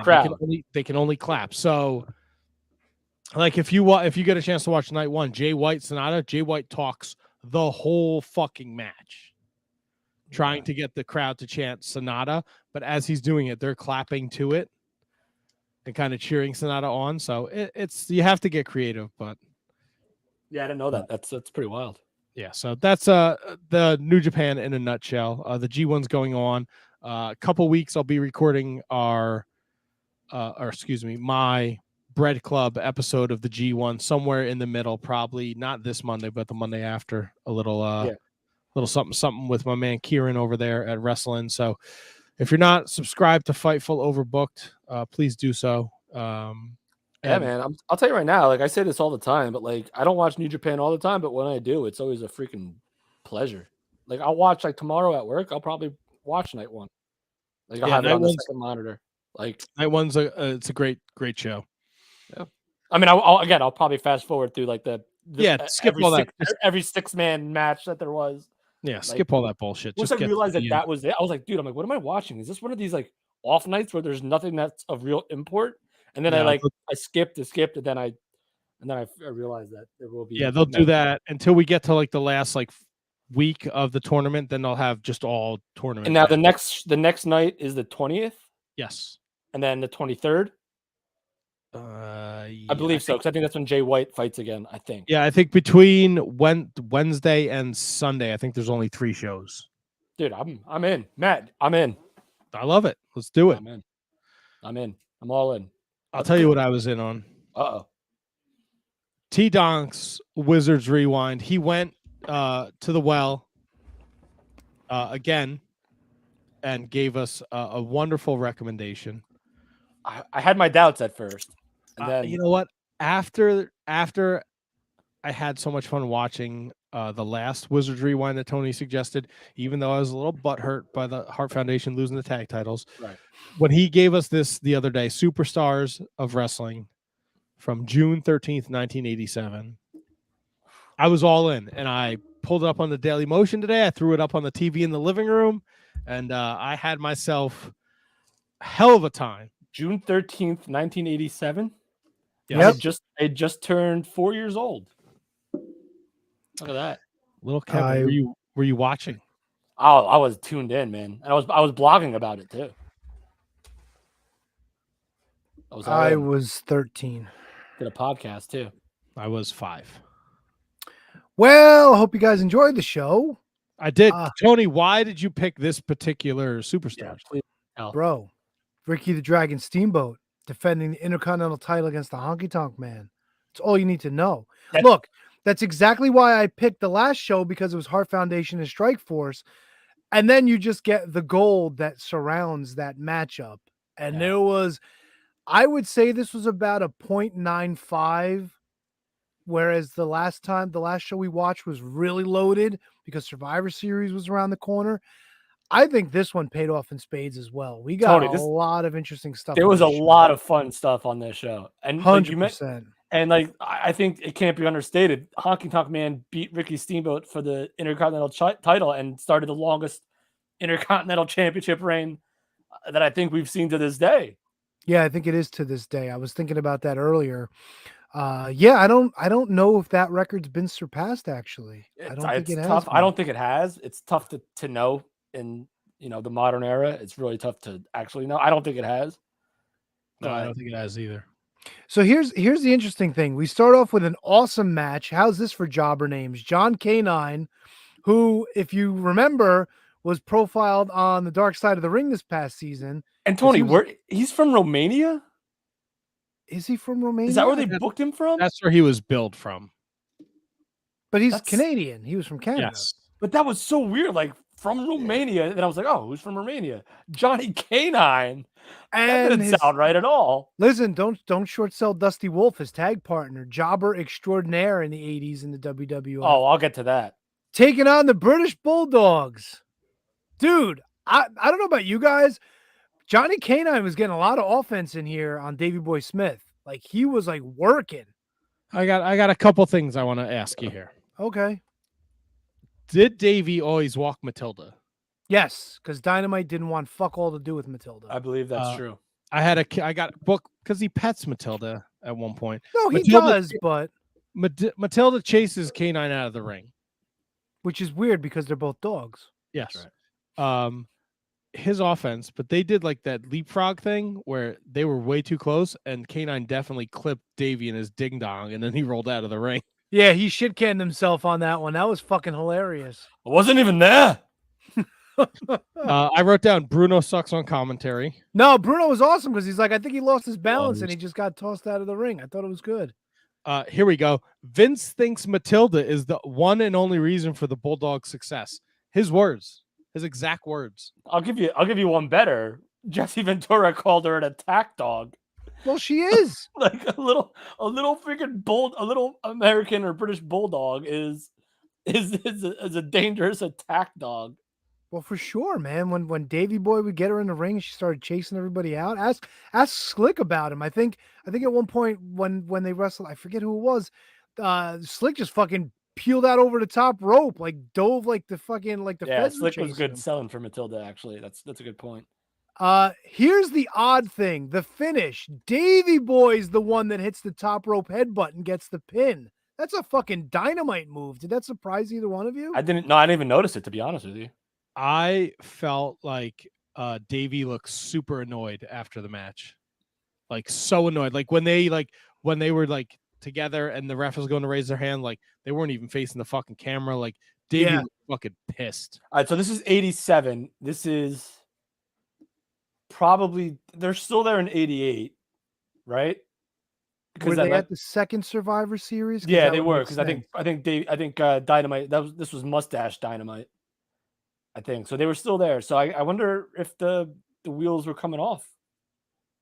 It's possible. They had very sporadic appearances after 87. No, like they because then don't forget the Rougeaus come in 88, and that starts that whole fucking wheel going. Oh, so they're 100% there in 88 then. Yeah, they're there at 88 for the Survivor Series. Survivor Series. Sir Fluffer Flucker. I think that was it for them, right? I think it might be. I think so. you're right. I mean, sans like tapings or live events that, like Hogan left in '93 after King of the Ring, but he still went on a tour. Yeah, that was their last match, 88, at the Survivor Series. Yeah. Yep. Wolf, you hit it. Well, we go from the British Bulldogs to Craig DeGeorge, who's interviewing the superstar Billy Graham. Yo, this is what I did not expect to see. Now, you see, honestly, truthfully, I was hoping deep diving into this stuff that I was going to find the episode of Superstars where they actually showed Billy Graham in surgery. They did that back then? Oh, they did. And I remember this clear as day. They actually showed the surgeons cutting into his leg. You got the overview, like with him, like hitting with the mallet to try to get the hip in place. It was wild shit. The stuff they showed on Superstars back then was crazy. So Tony, let me ask you this: like, what about Superstar Billy Graham made him think that, like, I need to be amongst the snakes, the scorpions. I need to be in the desolate. I need to be here to get myself back together, Daddy, and I need to hear the roar of the crowd. There's actually another part of that interview where he drops the walker by accident. And he's pulling himself up, and he's like, "No, I gotta climb the hill. I'm gonna conquer it. I'm gonna." I wish I'd seen him drop the walker and hit his fucking face on a rock. That's not very. Now would have taken the walker and thrown it down like into the fucking canyon. Here's the other funny thing, right? I wrote special Greg DeGeorge special report. Fuck Billy Graham. What the fuck? A walker in the desert, snake, scorpions, heat, desolation. Old footage of him with the title. Fuck this guy. Now I was kind of surprised that they pulled the old footage out. That was one of my notes. I like, especially since Billy Graham was a heel when he was the champion. You know, Bro, now how he's got about this- he had hip surgery and they had a cast on his whole fucking leg like it was an 80s movie where he got in a fucking motorcycle wreck. it's Well, kind of isn't- weird, right? Isn't Roddy Piper's scar on his hip surgery like? Isn't that on his like upper thigh? Yeah, but dude, Yeah, but- they had that footage of him. He had a cast all the way down. It was covering his whole foot. His Yeah, you're right. his toes were sticking out. He's like, I gotta raise my leg. Don't hold your breath. One more. I gotta do one more. Fuck you, Billy Graham, you dickhead. Dude, this was a hell of a show for freaking promos, man. I'm telling you, man, these old superstars, fuck 45 minutes without commercials, and they're fucking packed, dude.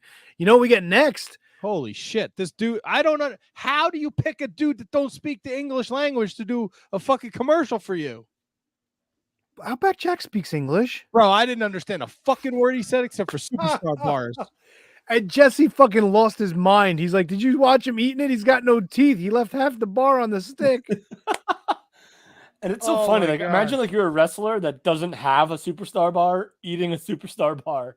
Like, there's no chance Outback Jack had a superstar bar. Here's chance. here's something interesting. So the next match is Eric Cooper and SD Special Delivery Jones. Can I cut you against off, Tony? Go ahead. Since whenever did enhancement talent get graphics, their names? It was the Islanders versus Cooper and Jones, or Jones and Cooper. Like, Yeah, they who- used like, to. You know what that is? That's something they used to do on Primetime Wrestling with Heenan and Monsoon. I was not expecting it here. That's the same type of graphics here. They really didn't do that on Superstars. So that makes this another fucking weird thing. It was literally, it just said like Jones and Cooper. Like, when I saw that, I assumed it was going to be SD Jones, which is Yeah. okay because SD Jones was, an upper enhancement guy. He was upper But, like, enhancement, yeah. But like, who the heck is Cooper? Like, and then it was like, then I saw him like, oh, Eric Cooper. Yeah. Still have no idea who that is. And SD Jones. Here's Get something the- that was telling, right? So SD Jones no-sold something, popped up and hit a body slam. I think it was on Tama. It was early in the match. The crowd pops, but if you're watching the crowd in the background, they don't fucking move. So you know they're sweetening shit for this match, which Right. was, they don't Probably like they didn't- hour 4 out of 5 of that they're sitting there. Yeah, but like the point is like they didn't do it for like the Hearts and the Strike Force. Yeah, Strike Force, the last episode that we watched, but they did it here. And we also got the Can-Am connection on insert because apparently the Islanders turned on them. We'll get to it later. They get an actual proper This interview was later. this was Superstars of Can-Am. Yeah, they were Overload. on this a lot. Dude, the fucking ending, right? SD Jones comes in to break something up and they shit can him and he fucking flew over the top.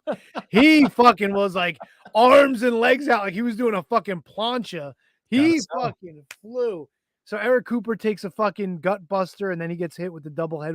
Another match ending with headbutts. This time the Islanders. I got to go back and watch because I don't remember the Islanders turning heel by turning on the Can-Am connection. I don't either. I really don't either. I Yeah, knew I they had wrote a it bit in of- my notes. With Heenan is new, few weeks old, Can-Am connection in the match promo, worst promo. And then they do the voiceover. Fink's like, come to Worcester, and you're gonna see June 29th. Your selling point is JYD and the tag team of Billy Jack Haynes and Ken Patera. Are you fucking serious? I said, is that a seller? Well, I feel like that was that. I think that was par for the course back then. Like, not everyone was Hogan and No, I mean, Andre. look, they did the voiceover during the first match, and it was at least Jake versus the Honky Tonk Man, July 11th. Yeah, at the yeah, but you Boston didn't know Garden. at that point. But Honky Tonk Man wasn't the champ. I'm sorry, Tony. Yeah, no, he but I wasn't mean- at that point, but that's setting that up. Like now you got a title match on your hands going out for that one. And But they going back to the they like, Honky Tonk Man won the belt, but they made it seem like he didn't deserve it, and it was a major oh yeah, upset. we'll get to that. We'll I get know, to but that. yeah, We'll get to that. yeah. I wrote Haku thrust kick, beautiful double head putt finish. Yuck. Oh, Bruno still stinks. I mean, it's the Islanders though. Headbutts, they got hard heads. That's kind of the gimmick. We get into that later with JYD. That's coming too. Speaking of Can-Ams, apparently we go to the back. This is Mean Gene's first interview of the show with the Can-Am connection. Fucking I just put Rick with a shit interview. Holy cow, Rick Martel was terrible on the fucking microphone. Dude, man. Oh my it was God. bad. It was like the worst. Like, and I get it. It's 1987. You can't cut and redo it. Cut, redo it. Cut, redo it. But that might be the worst promo I've ever heard in my life. And then Tom Zink didn't do many favors by. No, you can, but I think that might have been like, well, this is as good as it's gonna fucking get. By the way, real quick, you brought up the announcement for Worcester with the show coming up. Billy Jack Haynes and Ken Patera didn't form an official team until that November episode that we watched. Because remember, they were feuding with Demolition at that point, right? So this was like fucking like, let's test it out on the house shows and see how it goes. So I guess it did well enough where they fucking pumped it out. That's wild shit. So random. Like I would never put them together as a team. Oh, weird, right? I said Mean Gene hyping Boston, Beefcake Johnny V, Tito Butch Reed, Can-Am Islanders. Martel's promo sucks, but the hair, Zank, no better. Yeah, exactly. No, I think Zink was a little better. No, he was dude, he kept looking at the ground and he kept like he was bad. Yeah, then you wonder why he fucking quit. He was like, yeah, fuck this. It's like, let me go hang out with El Gigante. That's all. Fuck but then that's why Jim Ross says that Tom Zink didn't give a shit. And, all right, let me ask you guys a question. Were you disturbed that they showed this fucking footage from Predator where Jesse Ventura's just slaughtering everybody with this gun? No, I love Predator. Yeah, but this is a fucking Saturday morning show that's targeted to like kids because kids are watching the wrestling. All I wrote was, holy shit, this was violent. He must have killed like at least a dozen people in this fucking footage. I wrote while we were having our TV 14 conversation, I flipped to this page of my notebook. I went, TV 14, kids watching Saturday morning. This is fucking wild, bro. They show him, he loads the fucking gun up. Yep. And he is out there just blowing motherfuckers away. Yep. It's the 80s, right? Yeah. It's fucking wild. But I mean, they also marketed Rambo to kids in the 80s. No, I get it, but like, yeah, they had Rambo action figures and everything. Yeah, I had them all. It's 2022 though. I'm watching this going, yeah, what the fuck? I'm fucking 5 years old. I'm watching this with the old man at fucking 11 o'clock on a Saturday morning. Yeah, I'm usually right there with you on this sort of stuff. Like I'm usually like aging, like timing is like makes you think differently. But I didn't think of that at all when I watched it. I was like, all right, cool. Dude, I don't even think we're 15 minutes into this show. There's still so much more to go through, man. This is a fucking packed show. We get the return. I don't know where the fuck he went. I wrote the same thing. Of JYD and Terry Gibbs. I just want to say the greatest line ever was Jesse Ventura was like, I know I'm a movie star because Bruno Sammartino asked me for an autograph. And I didn't give it to him. Good call. Good call. I forgot about that. It wasn't until that point. I didn't realize Bruno was on commentary this entire time. Until he said that. Then Bruno started chiming in on stuff. And then when we'll get to that part later in the main event. Yeah. We'll get there. We'll get there. I have punch to the head. Terry Gibbs tries punching JYD in the head. He gets the headbutt. Dude, he gave Terry Gibbs a lot in this match. Like Junkyard Dog, he does the falling headbutt. Gibbs moved out of the way. Gibbs went for an elbow, moved out of the way. The only thing I was disappointed in, JYD didn't do the fucking headbutts on the ground. He would get on all fours, give the headbutt, do the pat, roll over, do another headbutt. They didn't have that in this match. He wins with the power slam. And all I brought in, bunch of kids who can't dance for shit. He brought in a bunch of fucking idiots from the front row to dance with him. They were fucking terrible. I wrote all these dumb kids dancing. You guys are savages. They kept saying like he's back. I don't know where he went. And then they kept saying he's bigger. And at one point I don't, because now like hindsight, we listen to all these podcasts and they're like, he didn't take care of himself and he ate like $100 worth of vending machine stuff. Jesse tries to put over like he's in the gym, right? But Vince just keeps saying he's bigger. And even fucking marble mouth fucking Bruno, I don't know who's harder to understand, Outback Jack or Bruno, tries to put over that he's bigger and stronger. Did you notice they were trying to talk like he was working his head too? Like, how do you train your head? Yeah, I noticed that too, Tony. Like they said, like not only does he look like he's been in the gym, but his head looks like it got bigger. and then the fact that they don't do the headbutt spot was just like why mention his head being it was larger than He it was very bizarre. And he wasn't around for long in '87, was he? I think he went back to WCW at some point too, didn't he? Around this time, or was that later? I think that was later. He probably went maybe like to the territory, like maybe like Memphis or something like that, or Well, I don't know. I'm just speculating. JYD wasn't at WrestleMania 4, right? Like, I think he was at Survivor Series, and that was it for him. No, I don't even know if he was at Survivor. He was at SummerSlam '88. He lost by DQ to Rude. Wait, what SummerSlam was that? 88? 88. Wow, really? Yeah, he wasn't on a team at Survivor Series '88. And then No, so but he he wasn't but I don't think he showed up to WCW, like WCW Not till the till like 90s, right? 91, like 91, 92. He was in. He showed up at the NWA Clash of the Champions 4 in 1988 to save Ron. Was that no? That wasn't a save Ron. Okay, so Simmons maybe thing. maybe he was part of NWA. Maybe he went back to NWA at that point.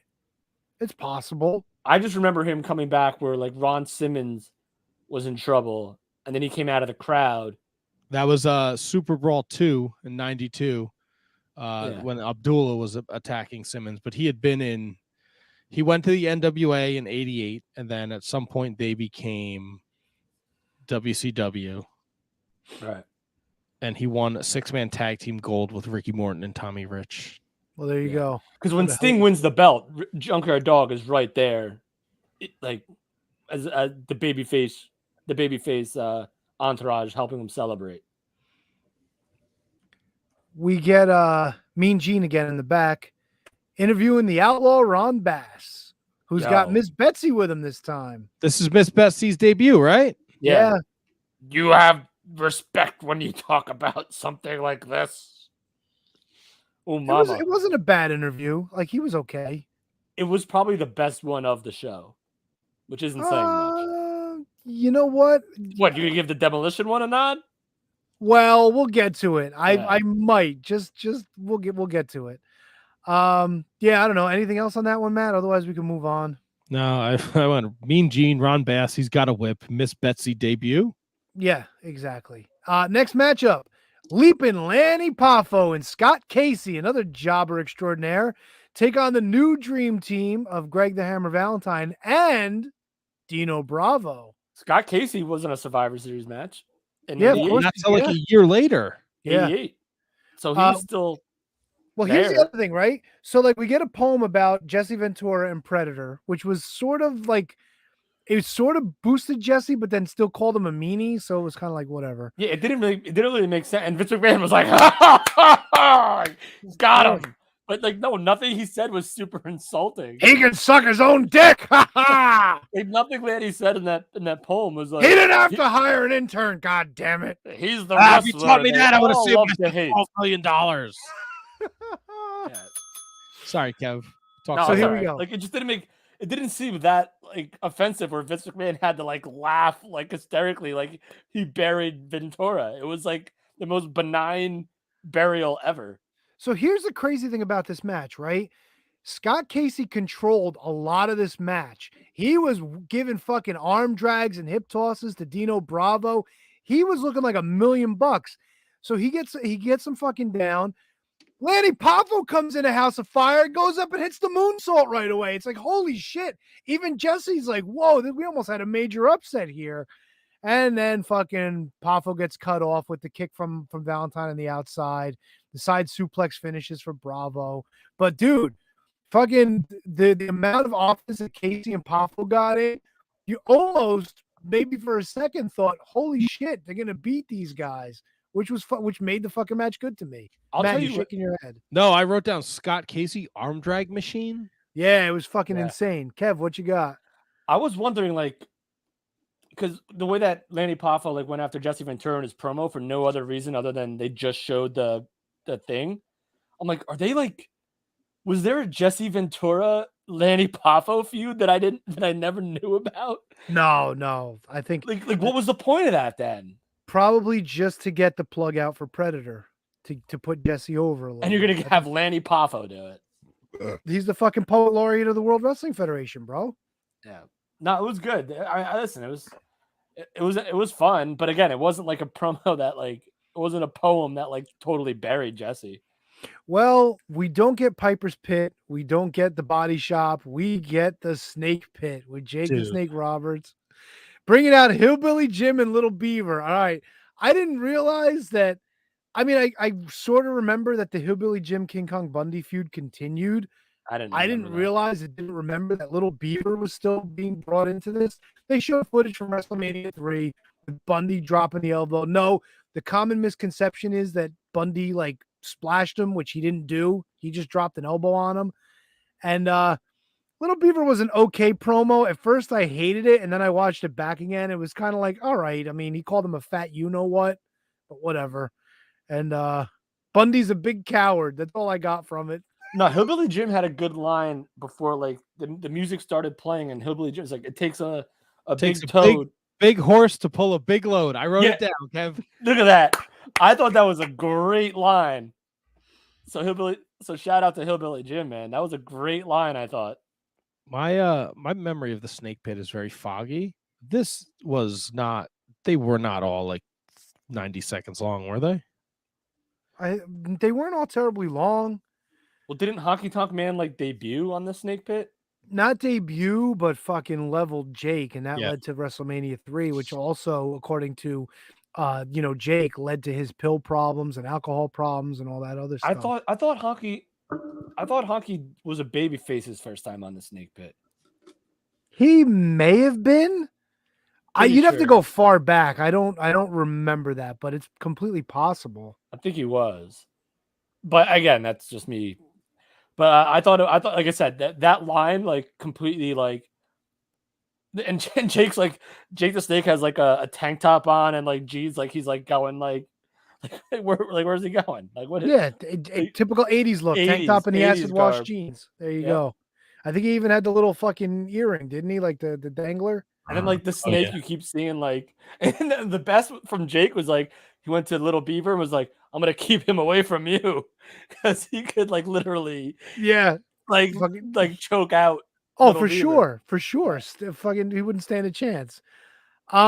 This is weird knowing what's coming up. We get a promo from Ricky the Dragon Steamboat about being on a natural high and not doing drugs. It's a PSA, Tony. I understand, but it's kind of weird that this guy's about to go out and fucking lose his title, and here he is cutting a promo trying to be like the almighty babyface. Kids, don't do drugs. Go live on a natural high.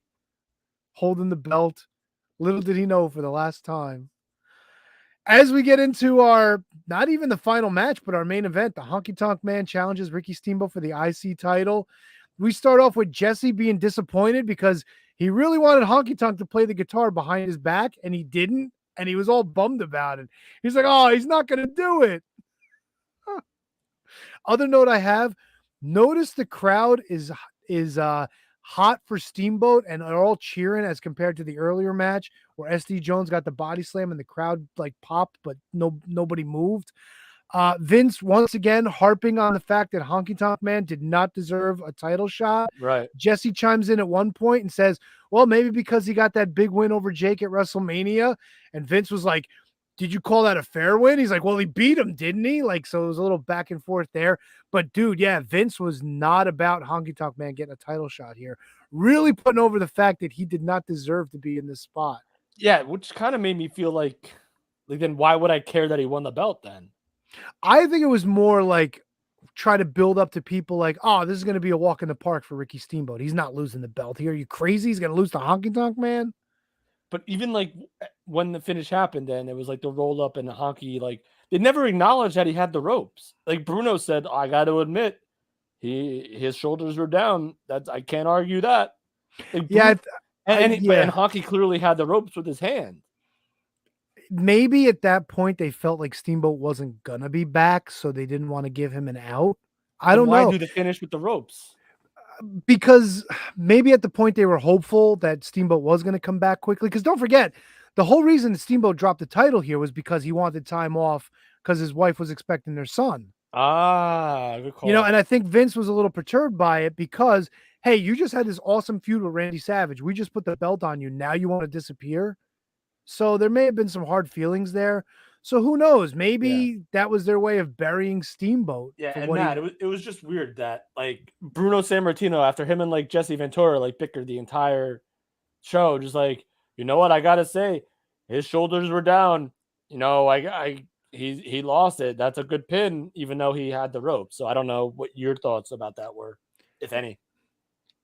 I hated. If I was a child and I was watching this, like I'm 5, I don't remember this. I would be enraged. I was enraged watching this. I lost my mind. It was so short and so just bullshit. It fucking made me angry today. No, the finish as a kid pissed me off because Steamboat was my guy and he got ripped out of the title and the referee. We'll get there. Let me give you some notes. So Honky Tonk, he fucking attacks before the bell. Steamboat does the skin the cat. He fucking hits Jimmy Hart with the fucking leg to the top of the head. Sends Honky Tonk over. Steamboat goes for the roll up, and this is Honky Tonk Man's heat spot. He kicks him off, and Steamboat goes head first into the buckle, which he sold well. Dude. All right, tell me you didn't fucking notice this, right? So Honky Tonk's getting his heat on him. He goes up to the second rope, and when he goes to drop the elbow, he misses. Honky Tonk literally, and the canvas doesn't move, mind you. The mat doesn't move. Honky Tonk bounces and comes up another 2 inches, and yet the fucking ring does not move.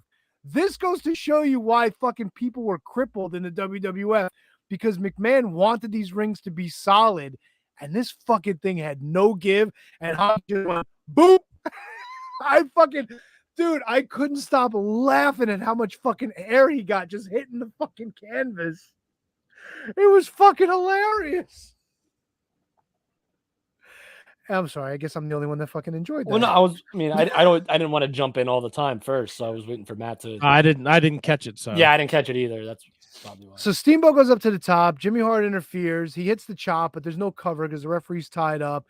A little bit of a schmaz there. Steamboat fucking, I forget if he drop kicks him or knees him, and fucking Honky goes flying into Jimmy Hart. Jimmy Hart gets fucking shit canned.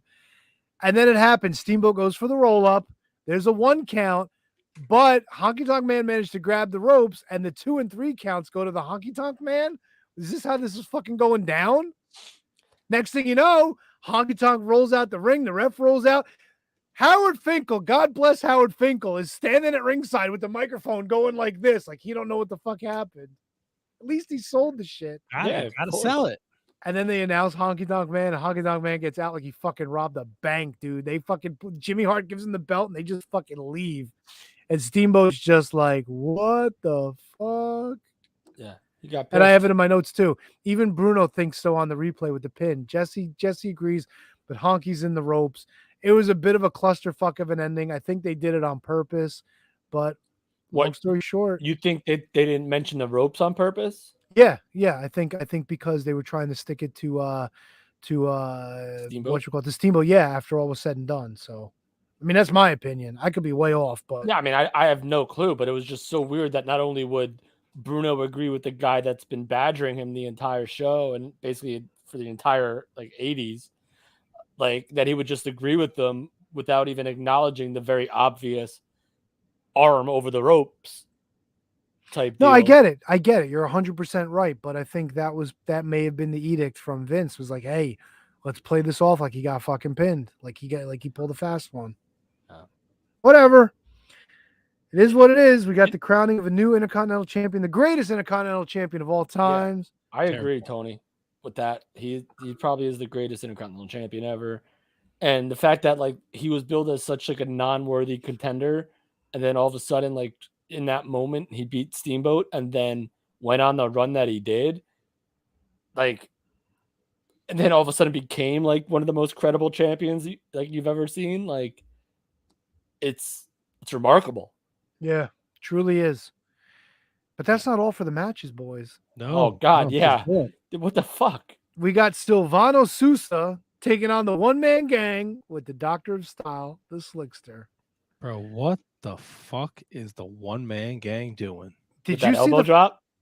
No, fuck that. Did you see the sloppy clothesline? That fucking ruled, dude. I couldn't stop laughing. The fucking top rope, like weird bulldog he tried to do when he was on the second rope and he like jumped on the guy's neck. No, he was known for doing that. He would just follow the guy up and ram his head into the canvas, but this was a particularly bad Dude, he one. wanted to kill this guy for some reason. And then on top of that, how about him walking the ropes?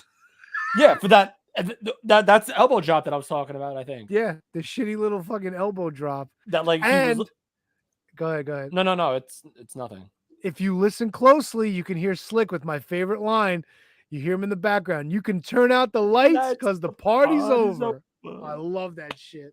He got so into saying that he would sing it in some matches too. He'd be like, "Turn out the lights, the party's over." Well, the camera, he would be on the outside, like if it was like a Warlord match, or like a Power and Glory match. They would like go him first, like on the apron or at ringside, and be like, he would say exactly that line, and it was just like, "The party's over." Like it was so good. Greatest Slick. I love when he like that Slick. shit. That should, like if Slick had a PWT store, that would be like a top selling T-shirt for sure, 100%. My favorite interview of the show, Mean Gene with Mr. Fuji and Demolition. The devil's inside him. Fucking so good, so good. Really? Because at one point, dude, Demolition had no right to be fucking with Mean Gene the way they were, but it was fucking hysterical. Did you notice Smash's voice? It was like totally different than it became in like 89 and 90, and like he was like more serious and like more. You saw bits of it. You saw bits of it here though, because Gene fucking mumbles under his breath. He's like, "Oh, I got your names right this week." And Action turns to him and goes, "About time, Howard." He calls him Howard. That was great. And then he called him in again, and then Mean Gene purposely fucked up their names when they were leaving. And he looks at Smash and he calls him Axe. And Smash, dude, he points at himself and he goes, "That's Smash and that's Axe." I couldn't stop fucking laughing. It was so good. It was so good. They had no right to be as funny as they were, but I fucking laughed my balls off. How deep into Demolition were we at this point? Not very. I think this was shortly after they replaced what's his nuts. Yeah, no? because Smash had like the orange and yellow. It was different. It wasn't his traditional paint. Yeah, that he had. And they were feuding. They weren't feuding with anybody at this point either. No, they just ran down a list of people that they hated, I think. Yeah, including the Heart Foundation. Yeah, which is weird because I thought they were still bad guys at this point too. Yeah, but it was kind of like, Mr. Fuji tells us to if he wants me to break his neck, I'll break his neck. If he wants him to break his leg, he'll break his leg. Like, you know. They mentioned like the Killer Bees, the Can-Am, and the Hearts, I think were the three names that they mentioned. Yeah. Yeah. I enjoyed it. Yeah, I like that too. I liked it a lot. I like Smash's face paint. Yeah, that was before he went to the generic, one time only crazy face paint, which was nuts, which probably took him 3 hours to do. And then we can't go home without the Honky Tonk Man coming back out to the ring, cutting a promo. I thought that was a recap. No, he came back out. He said, "This is your belt. I did it for you. Thank you very much." And then he dances. He dances with the belt and uses it like a guitar. Tony, the song that he danced to, I thought that was very similar to the Bushwhackers music. No, it's Honky Tonk Man. I forget who the artist is. Oh God. Like the musical the musical part. I know there were lyrics, but I thought it was I literally thought it was Bushwhackers. No, that was legit music, and I forget who the artist is. And something we didn't mention, Steamboat came out to Sirius by Alan Parsons Project. Still not allowed, but still using that music to come to the ring. And this is on a syndicated show. So this is long before they started cracking down on music rights and all that jazz. And there you go. And Vince can't believe that the Honky Tonk Man is your brand new Intercontinental Champion. The Honky Tonky Man. God damn. Thumbs up.